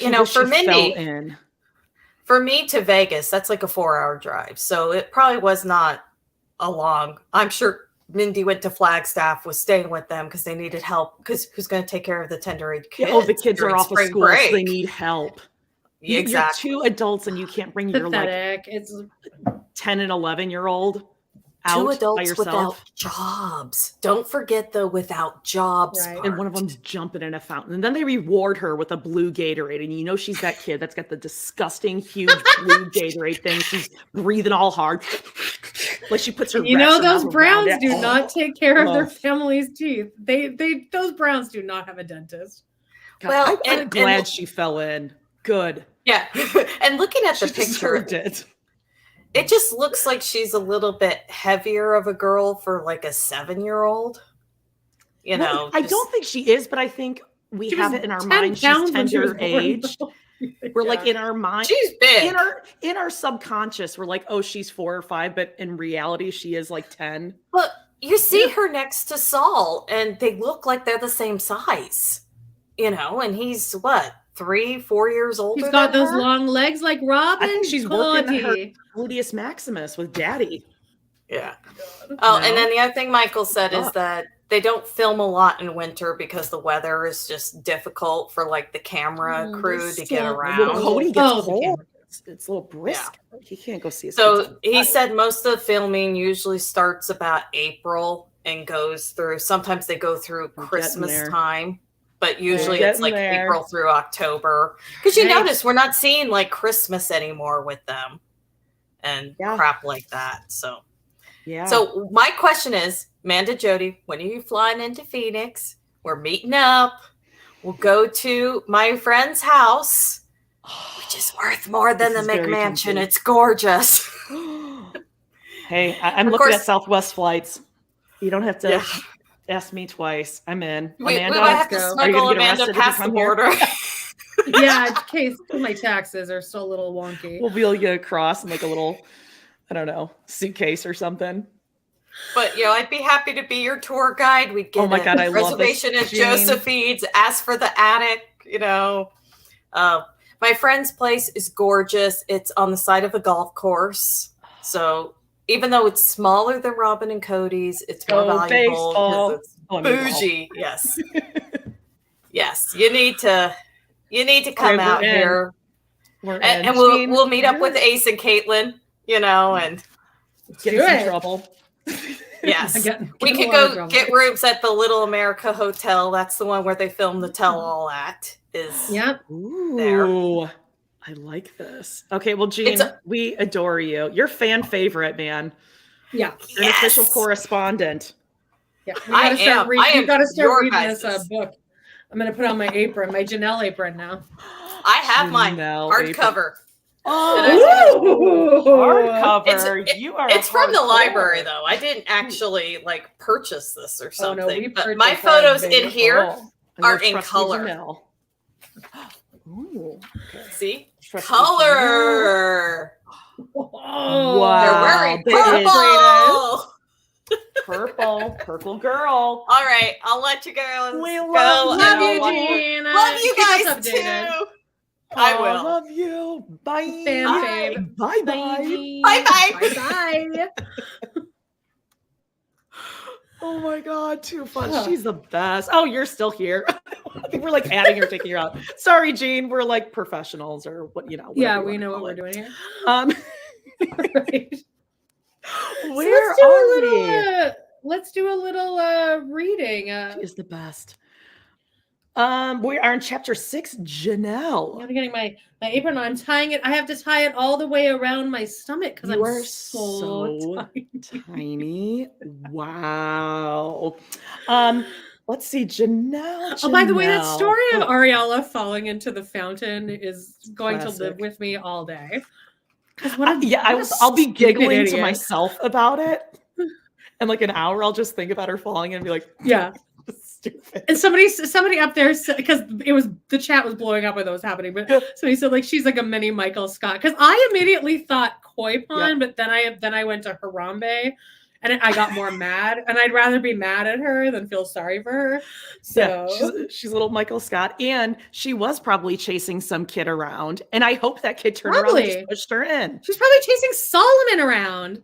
Solomon's like, please leave me alone, Ari. I'm just so stressed. I just want to graduate at high school. And I don't care if all the kids run around the fountain. My kids are not running around the fountain. Get down. It's not a toy. I'm glad she went in and got all wet in her. And people in the chat were saying like, oh no, it happens. Kids are kids. I never fell in a fucking fountain. No. I wouldn't dare, because my mom, like, I would have been fucking like murder. Oh yeah. Have you ever been koi ponded? That's amazing. I love it. I mean, I did fall down my stairs at age 38. Ankle, so that was the ultimate koi pond. I tend to fall up the stairs more than I fall down. I've fallen up the stairs a lot because my carpet's a little akimbo. Oh, guys, there's a Reddit thread on Ariola. Said she was chasing King Saul. I believe it. Good. I hope he serpentined her ass and he like zigged and she zagged and then boom went in. I like Solomon. I like Solomon and I like Dayton. And I kind of liked Brianna until she gave that bitch face to Christine during the goodbye. Amanda, a Polish sister, Polish princess. Grelok. First time watching you live. Greetings from Poland. Hello, people. Oh my god. Oh, let's wait. We forgot to change the backsplash. Oh, okay. Let me do that really quickly. All right. There we go. God, I hate you so much. Hate you. It's Howie the Crab. But no, I do actually have a background for Janelle's chapter here. All right, it's just a bunch of aprons. Okay, no, we're good. We're good. We got the aprons. Okay. All right. Would you like to start? Yeah, we'll go for like 40 minutes or something. All right. Okay. Go. All right, go ahead. Okay, I got my apron ready. I love this apron. This is like perfect. It's trusty. It's a trusty apron. How did you find this, by the way? Did you just like search beige? I got my ways. Okay. I was enchanted with the idea of polygamy when I married Kody. I was in love with my new faith, with the possibilities of love, family, and sisterhood it offered. I imagined that my new sister wife, Meri, would immediately become my best friend. I don't know how within 2 minutes of meeting Meri, you would think that would be your best friend. Was she so shy and quiet, just like a wallflower? I'd be so off-put immediately, like, oh, like you make me very uncomfortable. Yeah. Oh, for sure. I believe that Kody would have no trouble navigating between us. I was so taken with the storybook notion of happily ever after that I was completely unprepared for the reality that awaited me. Immediately after moving in with Meri and Kody, I began to lose my sense of self. While I never once doubted that I'd made the right decisions in choosing both Kody and my new faith, I struggled to find my way in my new life and lifestyle. When I was young, so much to support a family of all adults. Yeah. When I was young, I lacked self-esteem. I struggled with body image and didn't excel in any particular area of school. I can't relate. Yeah, I just suck it up. Imagine, but like body issues. I mean, yeah, I felt great. My self-esteem is through the roof. What? As I grew up and graduated from high school, I slowly started to find my way in the world. I realized, well, wait, but didn't she get married right out of high school? Yeah, it was young, right? Yeah. I realized what was important to me and what I valued. I discovered that I enjoyed working. I knew that in addition to having children, having a career would be one of the things that would matter most to me and bring me a sense of security and happiness. I have always been happiest when I've devoted myself to my work. Although I wasn't sure what career path to follow, human resources, accounting, bookkeeping, I was determined to advance myself in the workplace, especially when my first marriage failed. Working gave me inner strength and confidence. Pass gas. And also got out of the house, away from these people. Away from everyone. Hey, I just want to say happy birthday, Roman. Happy birthday, Roman. Amazing. Sing a little happy birthday for Roman. No. While I get trusty Janelle ready. Come on, it's for Roman. Happy birthday to ya. Happy birthday to ya. Hope Ariola doesn't push you over into the fountain. Yeah. Everyone's talking about how they had like a change of clothes and it was a whole thing. You guys are hilarious. Oh my God. I can't wait to go back and read. Yeah, you got to go read the comments. It's really funny. Okay. After Kody and I returned from our honeymoon, I moved into the guest bedroom of his and Meri's house. Doesn't that say it all? Yeah. In no time, I came to feel like a guest who had overstayed her welcome. I felt like I felt like I'd barged not just into their house, but into their marriage. Meri and I went from cordial to frosty overnight. We sniped at each other over the smallest things.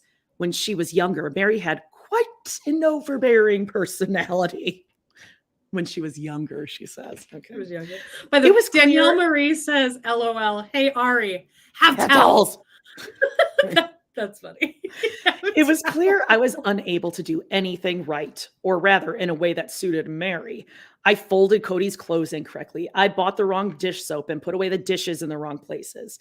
I learned never, ever to fold Meri's laundry for her, but to leave it in the dryer long after the buzzer signaled that it was done. She made it clear I was disrupting her household. I was raised in a family that believed in keeping the water smooth. I'm a pleaser.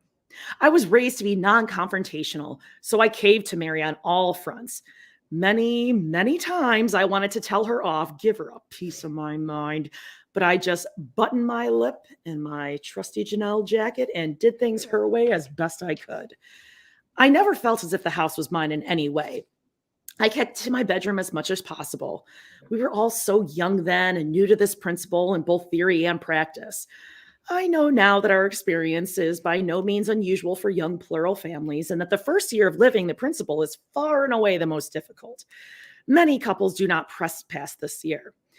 But divorce was never a question for us. Many couples do not press past this year. So isn't that a sign that polygamy is a terrible idea, that it not many people do it. It doesn't work. But divorce wasn't a question for us. We were committed to the lifestyle, as difficult and as stressful as it may have been. But you have to remember, she was also divorced before, so it was okay then, but not now. Our main problem was that we all lived under one roof, which never allowed me sufficient alone time with Kody. Kody didn't know how to behave as my husband in Meri's house. When we watched a movie together at night, Kody and Meri would sit together on the couch while I felt left out in the cold. So I learned to separate myself. Well, that's Kody's fault too, then. Yeah, exactly. You. I would be so pissed. This is why Christine kept getting called a princess her entire marriage to him, because she would actually talk about, oh, this is fucked up that you're doing this. This is fucked up that you're sitting with Meri and cuddling with her on the couch while I'm sitting 5 feet away. Right. And it's okay for Kody to be like, I'm the man, I make decisions when he wants to, but when he needs to do the difficult thing in that situation and be like, hey, I'm the man, we're going to make this equal. He doesn't do it because he loves it. God, people are still talking about this picture. I can't wait to go back and look at that picture of Ariel falling in the fountain. Oh, I can't wait. I want to see that. I want to dissect every second of it. God, I would love to just see. It's hard to tell if her hair is wet because it's so janky. Did she kank her ankle on something and just go in, or did she lose her balance and go in? I really want to. I would love for her to just have pushed Saul a little bit too far, and then Saul just push her in. Like Stassi, the bitch slap. Boom. Yeah.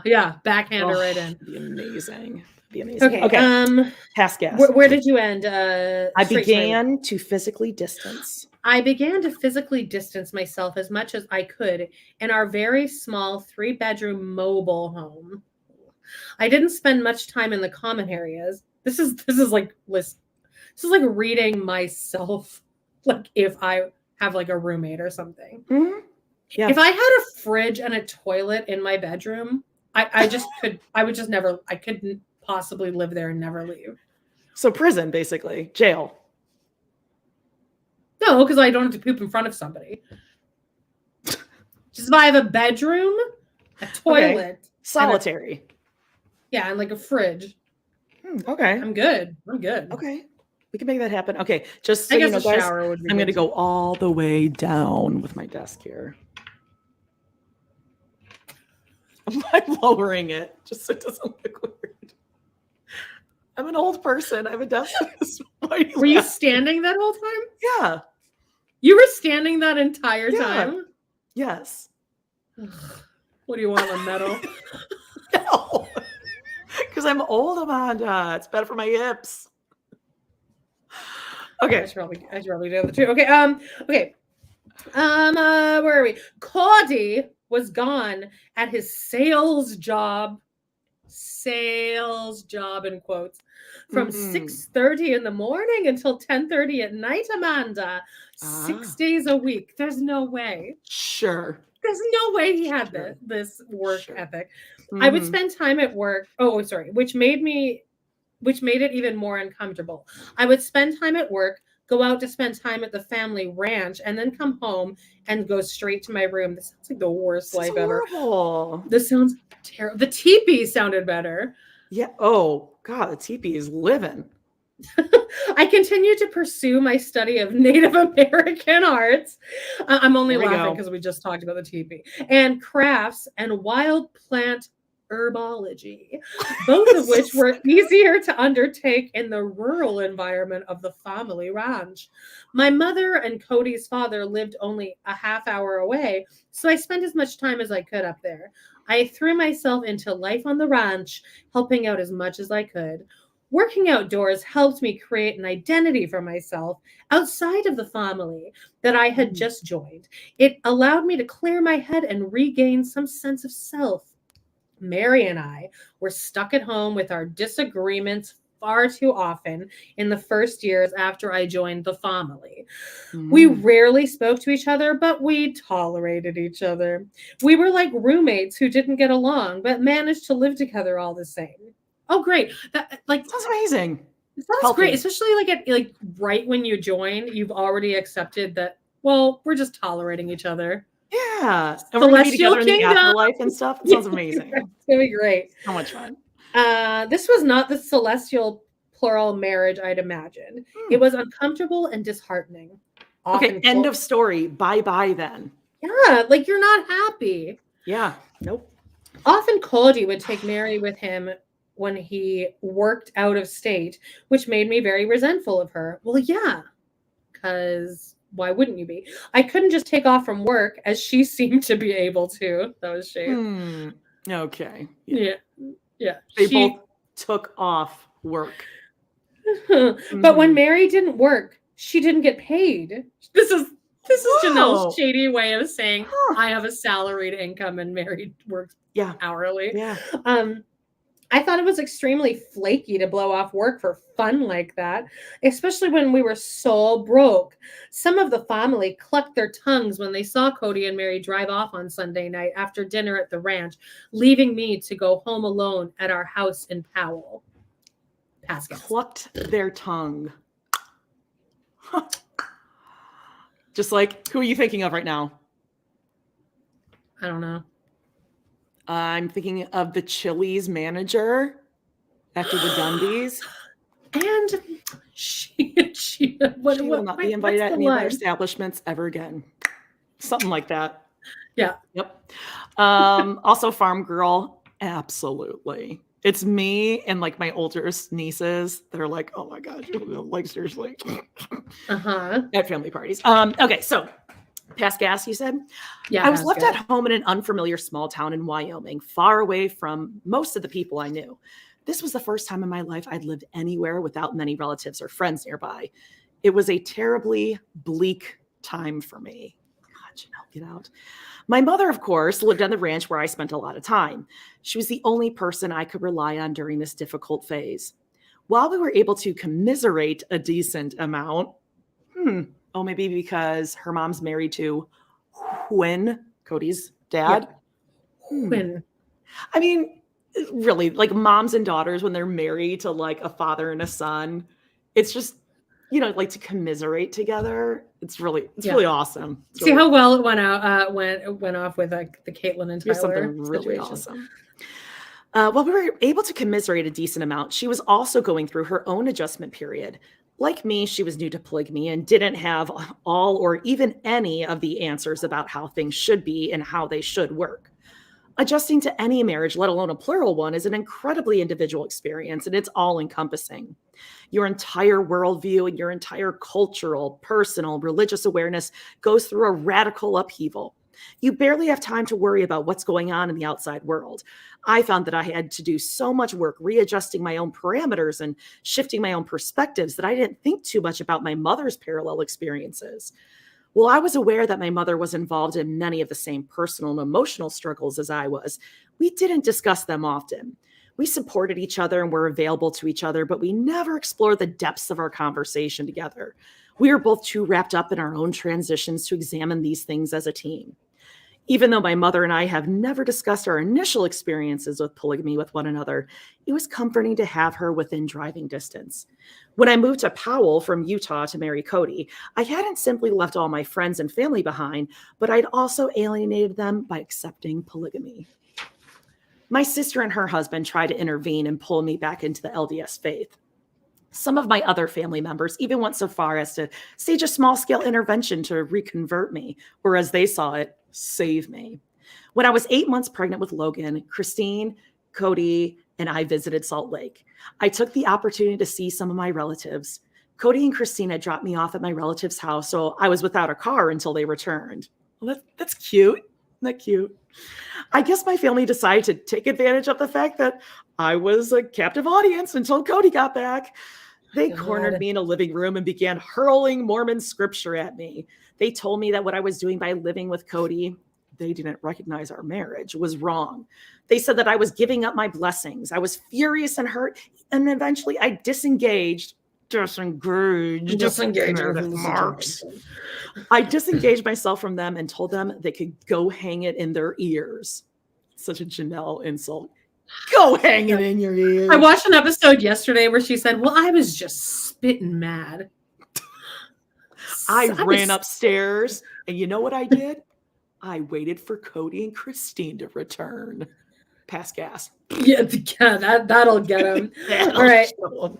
Many of our other relatives, such as my maternal grandfather, never forgave me and did not speak to me again.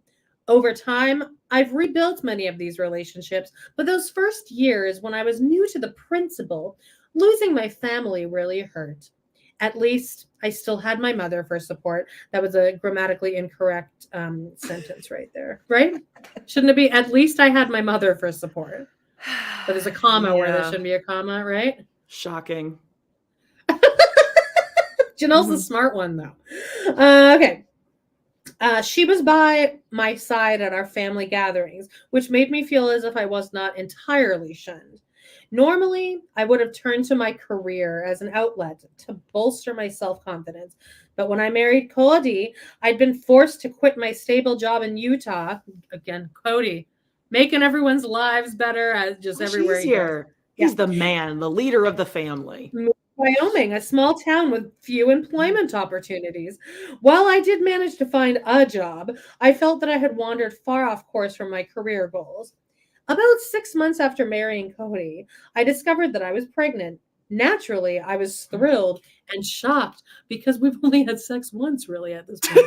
Like, there's no way these two are boning it, going to Bone Pound Town. Brown Town? Pound Town. Bone Town. I don't know what I was trying to say. And naturally I was thrilled. I had something of my own, something but at least that would, at least in part, make me feel as if I were an important part of the Brown family.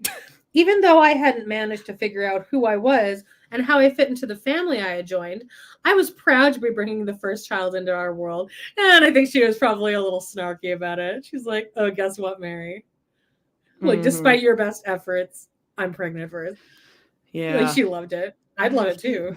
Yeah. I mean, Meri, is a bitch. If Meri wasn't such a bitch, I'd feel bad, but right. No. Oh, no, of course. If this was Christine, I'd feel, but like Janelle wouldn't 100%. Be happy about it. Yeah. I knew that it would be uncomfortable telling Meri that I was pregnant. Uncomfortable, she says. Uncomfortable. Blissful. She had been unable to conceive after 3 entire, enormous, huge years. However, I have to say that I didn't care how she felt about my news. If it upset her, so be it. Things were incredibly tough in our relationship, so her feelings were of little importance to me at that moment. Okay, well, lay it all out there, Janelle. Yep. Pass gas. Kody, of course, was beyond excited at the thought of becoming a father, but her happiness did little to smooth over the tensions in the household. During my pregnancy, relations between Meri and me reached an all-time low. I was physically exhausted and sick, which weakened my ability to put up with Meri's snide remarks and jabs. Oh, she was in no mood. Oh, no. Mood. While she never overtly made me feel unwelcome in the house, I rarely ventured out into the rest of the home. I felt completely disenfranchised, even though I was carrying Kody's child. That is a horrible way to put it. I mean, I believe it, like I felt disenfranchised. This is terrible. Yeah. Just before one of those trips, when I was being left behind once more, ooh, that was loaded right there. My pregnancy hormones were making me feel especially vulnerable. Her pregnancy what? Hormones. Sorry about that. I apologize. I didn't know what word you were trying to say there. Kody had taken a new job logging on a mountain. Sure. Peeling those logs. He did. Sure he did. Weird that all of Kody's jobs are somewhere far away where no one you can never really see know him what's actually going on. working. Yeah. Sure. Girl, just Kody looks like the logging type. That's he wears all that plaid. That's why he's out there just like turning the log. He's like, yes. They're like, Dad, you know how to do this from your logging days. And he's like, yeah, son. Yeah. Let's just like roll it again. All right. Kody had taken a new logging job on a mountain, and I was upset to learn that he was again taking Meri with him. That's bullshit. She's pregnant and he's taking Meri. Well, Look what he did to Christine with Truly. Meri took advantage of the situation to be exceptionally brutal. Oh, she's letting it out. Okay. One of my friends and I had experimented with my makeup. As I was crying that I was being left behind, Meri began to ridicule the makeup I was wearing. This was the final straw after all the passive-aggressive behavior and snide remarks I had been dealing with for so many months. I completely lost it. I felt as if I was on the verge of a complete nervous breakdown. Kody was on his way out the door when I stopped him. There were tears running down my face. I just need to know that you love me, I said. A strange expression spread across Kody's face. I felt as if he was going to laugh, not out of cruelty, but out of relief. What? Of course I love you, he said. That's all I needed to hear, I told him. That's it, Kody said. That's all I needed to say? I managed to nod through my tears. So basically, she kind of fucked up there because that was really just Kody being like, "Oh, so bare minimum then." So you're giving bare minimum. Oh, that's all I needed to say. That was it. And like, you'll quit your bitching. I just have to say, like, yeah, I love you. And so then you'll be okay with me taking Meri away while you're, crowning. Okay. The smallest things make the greatest difference. But we were all so young and we had taken on so much. Kody had a lot of learning to do. He was still a naive 25-year-old. His father, his mother, Meri's parents, and my mom were giving him advice from all sides. But ultimately, Kody would have to listen to himself and to his wives to achieve his own emotional maturity and understanding. Right before I gave birth to Logan, Kody began courting and then married Christine. Of course. Seems like a pattern, right? Well, yeah, weird. It's like someone else in the marriage is getting more attention than him, so he's got to go and get more attention. Yeah, and like he can't really like I said before, you can't have sex when you're pregnant, so he has to go out looking for can't believe you put that so good. I was so committed to the principle that it didn't even occur to me to be jealous. In fact, I was really excited at the prospect of having a wife in the family besides Meri and me. I suspected that Christine's arrival would take a lot of Meri's focus off me, get me out of the line of fire, if you will. During their brief courtship, I was heavily pregnant, so I didn't have a lot of time or energy to worry about a new sister wife. I didn't know Christine as well as Meri did, but she seemed nice and sweet, if a little naive. It was clear to me that Christine didn't just want the relationship with Kody. She wanted to join our family, which made me happy. It seemed like she would be a good fit with us. I expected we would be better friends than Meri and I were, and I looked forward to that. Christine joined the family only a few months before Logan was born. She and I had our differences, but nothing serious. At first, Christine came across as something of a little princess. I was baffled by the fact that Christine didn't believe that she needed to work in order to contribute to the family. Now, this is in parentheses. It's funny to say these things now because over the years, Christine has morphed into the cornerstone of our household stability and has worked tirelessly for everyone. No, no, that's not true. That's not true. That's a lie. She never tried. She didn't try to have a relationship with these people. Well, with Janelle's kids, she was great. Back then, however, she had little experience living apart from her parents and was clueless about many practical things. Initially, this grated on me. Pass gas. I just picture Janelle being like, I can see how Janelle would find Christine really annoying. Oh, especially at that age. Like, I'm sure I'm annoyed with Christine often when I watch the show, but I love her so much that like it doesn't bother me. But like, can you imagine living with that energy? And then meanwhile, you have Meri, then sprinkle in Kody. Oh God, Janelle, really? Yeah. I mean, this teepee is sounding better and better. Totally. Okay. Despite these minor misgivings, Christine was a boon to our family. Almost overnight, the atmosphere in the house changed. Christine took Meri's focus off me. Oh. That's a heated sentence because that almost means like she's saying like her like hate, like the toxic energy. Yeah, it was great. Taken off of me. Now it goes to Christine. Yeah. It's really awesome. And some of the tension started to evaporate. Christine had grown up in the principle, so she knew the joys and the pitfalls of plural marriage. She was incredibly cheerful and energetic, and she saw the world through rose-colored glasses. Her sunny disposition was the perfect antidote? Yes, that's correct.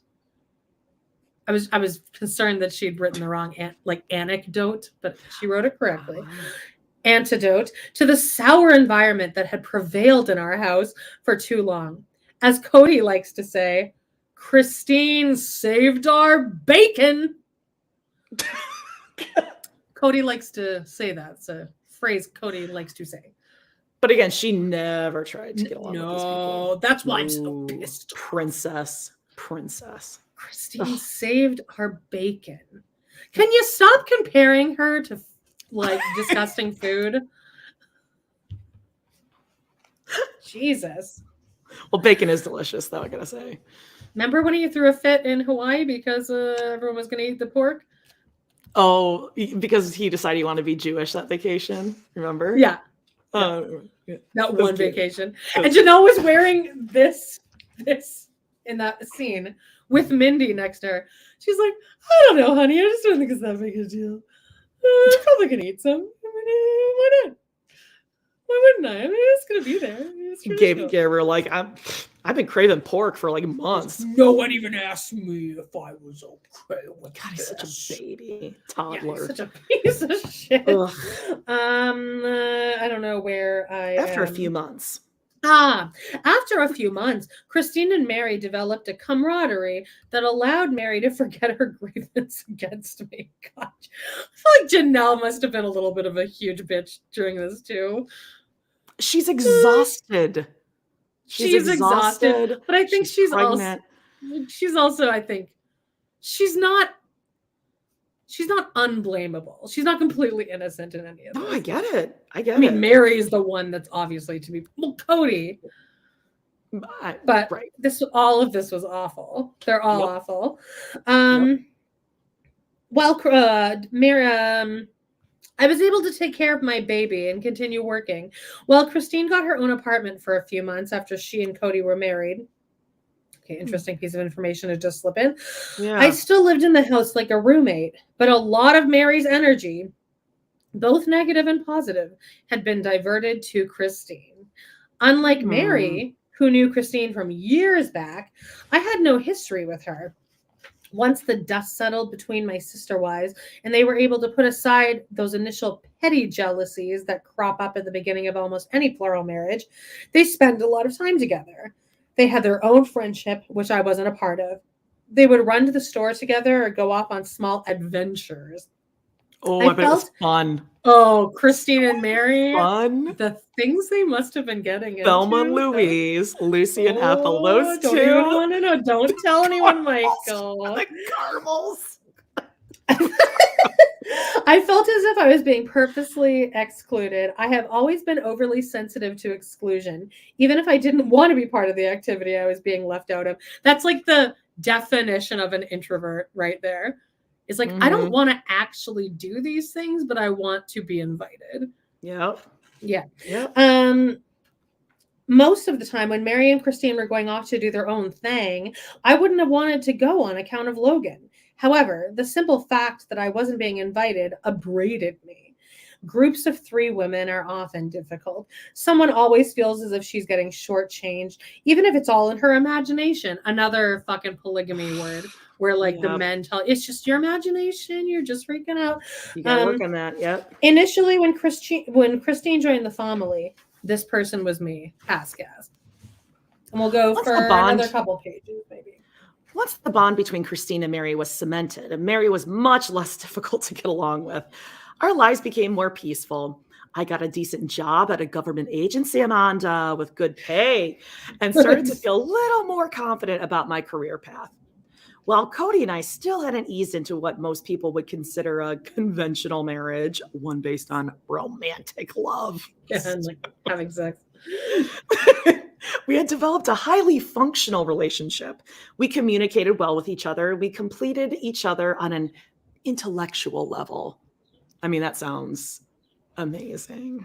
So fun. Solid. Like Kim Platt. Kim Platt. Yep. Not long after I had Logan, Christine and Meri each bore their first children. Of course, that's such a Janelle sentence. They each bore their first children, Aspen and Mariah. Thank you to D. Bell, who gave us a $20 super sticker or something. Michael, you ladies are doing God's work, they say. Thank you. Oh, amen. Thank you. Amen. We started off on the greatest adventure of our lives, parenting an ever-growing brood of wonderful kids. A greater sense of camaraderie sprung out of our raising our children together. Becoming parents as one family became the most essential part of our lives and the most defining trait of our family life. I think that when Christine and Meri had their first children, they began to understand me a little better. After I had Logan and before my sister wives had kids of their own, they didn't understand why I was tired so much of the time. They didn't understand my priorities. Well, because they've never had jobs, so they're like, or children. So she's like working full time. Oh God, I didn't even put that together. That she's the one with the actual kid and the one with the job. And everyone in the comments, by the way, was saying that Kody's sales job was an MLM. No. Something that fluctuates and just like goes on a what? No. And Katie Davis says, I think about Jody's impersonation of the caramels laugh at least once a day and laugh to myself. See, and I laugh thinking about Amanda doing, and it makes me giggle. Yeah, but everyone likes you more than me. Oh, shut up. Go read the reviews, babe. We're gonna fight just like Meri and just like Meri and Janelle. Okay, we started. Where was I? Okay. They didn't understand my priorities. They thought I was complaining too much about trivial things, such as not having time to shower, do the dishes, or run errands. Trivial.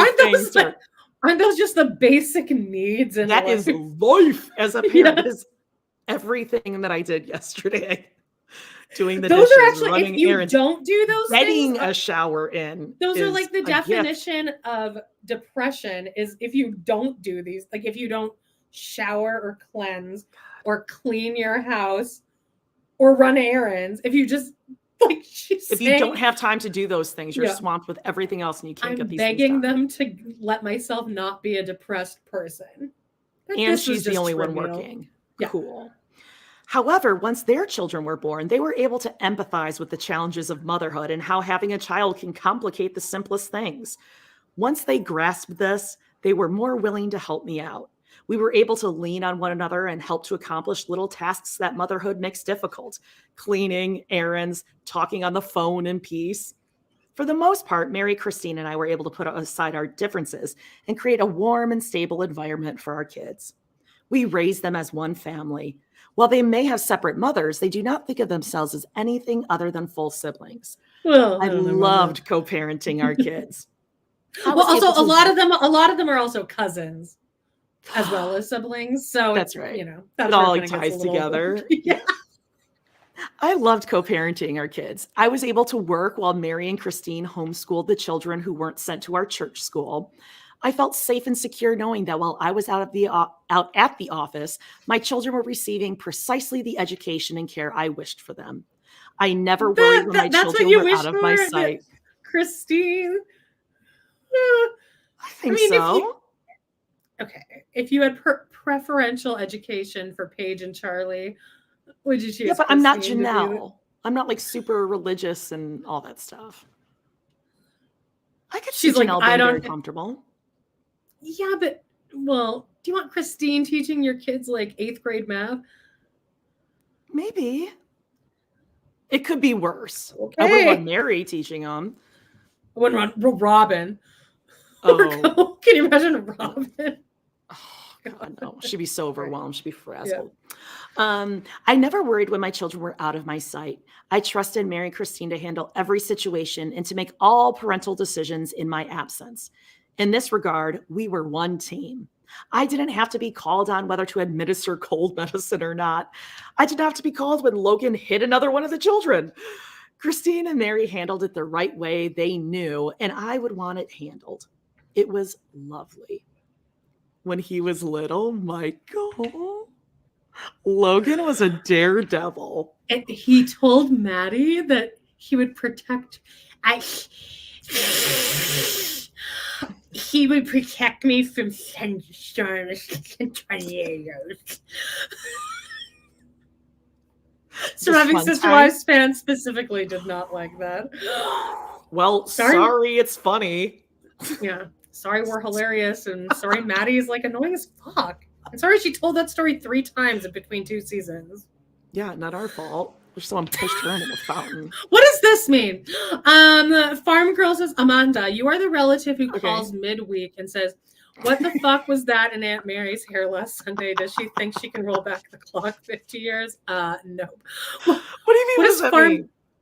What is she saying here? She's saying like you're the you're the person in the family that's funny, that like you're gonna pick up the phone and be like, hey, what's going on? Oh my God, did you check out fucking Aunt Well, yeah. Isn't that what all of us are? If you like us, then that's exactly all of us are. Okay, let's hear all this trouble Logan got into. Where do you want to end? Because we'll end at the top of 123. That'll get us halfway through this chapter.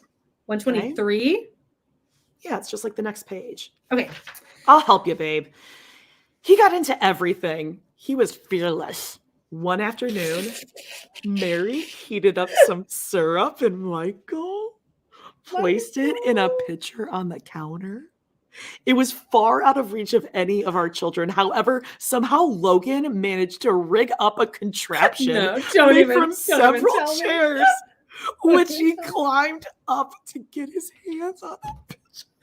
So basically the house wasn't childproofed, is what the story is saying. He just piled up all these chairs. He was too small to lift the pitcher and brought it crashing down on his head. The syrup scalded salt in his forehead. And Meri knew exactly what to do to minimize the burn. By the time I got home from work, there was only a small mark on Logan's face. Well, what did Meri do? She didn't explain what Meri did. She put who puts hot syrup in a glass container? Something tells me Meri like threw it at Logan's forehead. The other day, my mom came over. What did she come over for? Oh, to help me redo my basement. And she walks in, and I had just been heating up tea to make iced tea, and she'd given me a Crate and Barrel glass pitcher that I've been using every day because I'm drinking iced tea all day, every day, babe. And I heated up this hot water, put the tea bags in, and then I'm talking to my mom. She's like walking around my house, like doing the inspection, and I just pour the hot tea into the glass pitcher, and it exploded. I knew you were gonna say that. And I was like, Mom! She's like, Amanda, that was from Crate and Barrel, Amanda. And I was like, well, it wasn't actually from Crate and Barrel. It was obviously from like a garage sale or something. And she's like, yeah, but still, it was Crate and Barrel. It was expensive, You Amanda. scream for your mom. Oh my God. I was like, Mom! Like, that could have been so much worse. And then she cleaned up the whole mess for me. Oh my God. I just kind of watched her do it. Lemon, because I had like 4 pieces of like lemon in there too, and it just man, you can't go hot to cold to I hot. didn't know that, Jody. Actually, I did know that. Well, I did know it, but I felt like it would be fine. This is also like the story I asked you about pouring grease, and you pour it straight into the garbage. And I said, "Doesn't it burn the bag?" And you're like, "Yeah, but I didn't know that." Actually, I did know that, and I was like, as I was pouring it, I was like, "Oh, this is probably gonna burn the bag." I might as well try at least. Jesus. It's like test. All right, pass gas. When you have so many kids as we do. When you have so many kids as we do, these small traumas are not at all uncommon. Okay. Most of the time when one of my kids got injured, I wouldn't find out about it until I got home from the office. But then everyone would have been taken care of by my sister wives, everything. Whichever child had been hurt would be soothed. And the accident was already a fading memory. Unlike the scar on Logan's forehead, okay? Yeah. My coworkers, most of whom didn't know I was polygamist, never understood why I was able to work late at a moment's notice. I was always at a loss to explain why I was so flexible regarding my home life. They didn't understand why I was never stressed about daycare and grocery shopping, play dates and doctor's appointments for my kids because we didn't take our kids to the doctor. Ay, Dios mío. No. Polygamists don't do that. No. They couldn't figure out why I didn't need to rush home to fix dinner or why I never, ever discussed what I was cooking. What is this what people talk about in a regular job?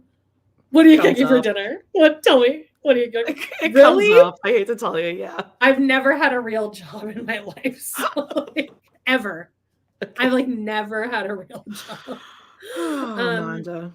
That's probably why I'm stunted. They couldn't figure out why I didn't need to rush home. Okay. My coworkers thought I had the easiest life imaginable. Some of them even wondered if I was secretly wealthy. If you can imagine that. Ay, Dios mío. The caramels, though. You just have no idea. If you could only see her bank account. Of the minus signs.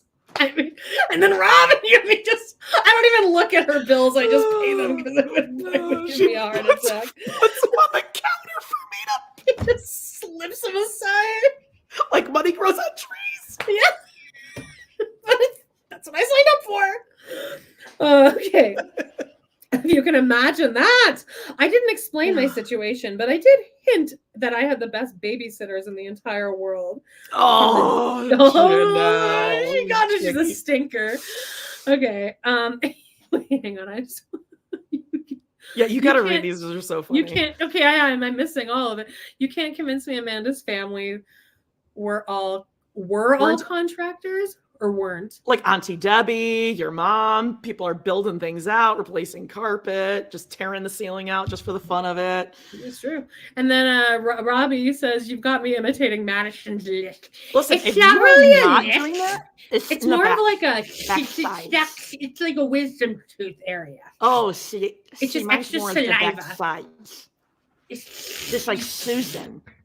Susan's laughing. Susan's suffocating. Get a lot of saliva in your mouth. Everyone do it right now, and it's fun. Yeah, you're all doing it. Good. It's like it a sensory thing. Those tornadoes. Taylor breasts. I don't have any saliva in my mouth right now. This is the part where we get giddy. This is what I was telling you last night. I'm like, once we hit 2 hours, we just, it's like, you're like, let's try to keep it to 2 hours because we start going off the rails. I mean, what's happening? Okay. What is our lives right now? I'm wearing a fucking beige apron while I read out of a book. I got trusty Janelle on my it. job. I feel good about all right. I don't know where I am. Okay. I had the best babysitters. From the day they were born, my children entered a rich, thriving environment with various outlookers to color the way they see and appreciate the world. For all of their lives, they've had the benefit of 4, now 5, parents who expose them to, well, not Kody though, parents who expose them to a wide range of different interests, talents, and opinions. I know it is cliche to say it, but if it does truly take a village to raise a child, my children have grown up in the best town in America. Ay, Dios mío. Gas. Oh, this is a good one. Now, I'm not good at arts and crafts, but my cooking and baking skills are not anything to boast about. Oh, yeah. No shit. By the way, Jean has now changed her name on the YouTube. I love it. WLH correspondent Jean. So love great. It. She says, you guys are the best when you go off the rails. Oh, God. Okay. No, I'm not good at arts and crafts, and my cooking and baking skills are not anything to boast about. As always, I prefer to lose myself in work. So my major contribution to the family is financial and practical. Trusty, if you will. Trusty Janelle. Thankfully, my kids never suffered from having a mother who can't sew or bake. There are 3 other wonderful mothers in their lives who are creative and talented in areas in which I am not. So my children never go without amazing Easter outfits or a Halloween costume. Oh my God. When Gwen was watching the episode and Kody came on as King Tut, she was like,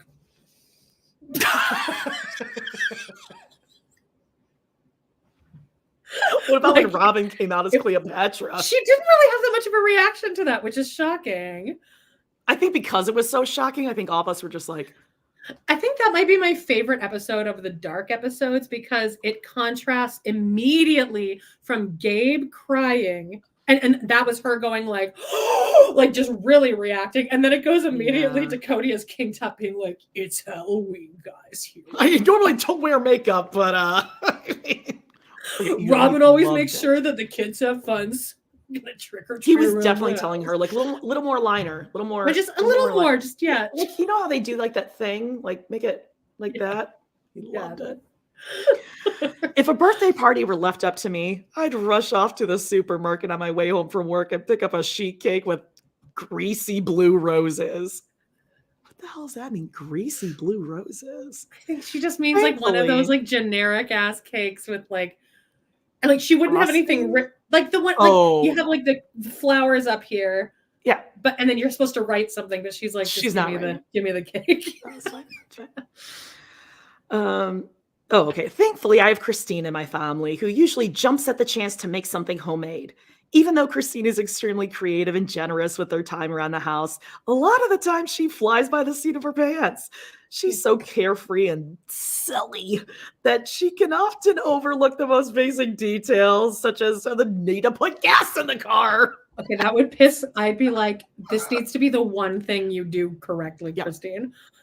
I, on the other hand, man, a worrier and a planner. I make my sister wives crazy with my plans and my contingency plans and my contingency plans. Oh, well, she makes them crazy by having a plan. Like, you know, like paying our bills. And if we don't pay our bills, like, what are we going to do? Because we all the shots of her that we've had so far. We're on season 6 now, episode 5 or something. All the shots of her just going, her hair just like. She's got a calculator and like a pan of cold tater tots. Eating the tater tots, like, oh, crunching the numbers. Although these differences do lead to conflicts, they make our household a fun, dynamic place. I think it's a good place to stop right there because it's fun. Yeah. The Brown household is fun. So we'll end there. We're on page 123, like 3 stanzas down. Mm-hmm. Mm-hmm. All right. Well, guys, we also didn't read fucking Instagram. Yeah, but we got Jean. Okay, that we had Jean. That replaced it. Well, we'll do it next week. Of course. All right. So coming up, we got. I think I just had it up there, but we have the next episode in season 6 where Meri decides if she's gonna take up Robyn's offer of surrogate, and we also have Brown's answer all episode from last week. We did a recap of Vanderpump Rules, bitch slap, and then we're going to recap the first episode ever of Gossip Girl. Oh my god! And Jal from Yaw, isn't it? Jal from Yaw. Jal from Yaw. They sound just like Stassi and Katie. And Vanderpump Rules. Tristan and Sandoval and Schwartz and Jocks. Like Jocks is not going to admit to Jocks and Jocks. It's so annoying. The worst. And guys, if you want to leave us a tip, go ahead. Oh, you already put it up. Yeah, great. Latrice is ready. Latrice, you want to come here, baby? Let's all say goodbye to Latrice. Yeah, and special thanks again to Jean for doing the Lord's work out there. Mm-hmm. And here's Schmergs. God, Schmergly Schmergs. Schmergly Schmergs. The way Fun her and eyes adventure follow, is waiting for Schmergs. No, look, she's cuddling. She's like into it. Oh, here we go. Okay, I'm sorry. Oh, God, things are happening. Okay. All right, listen. Love you guys. Bye-bye. Bye-bye.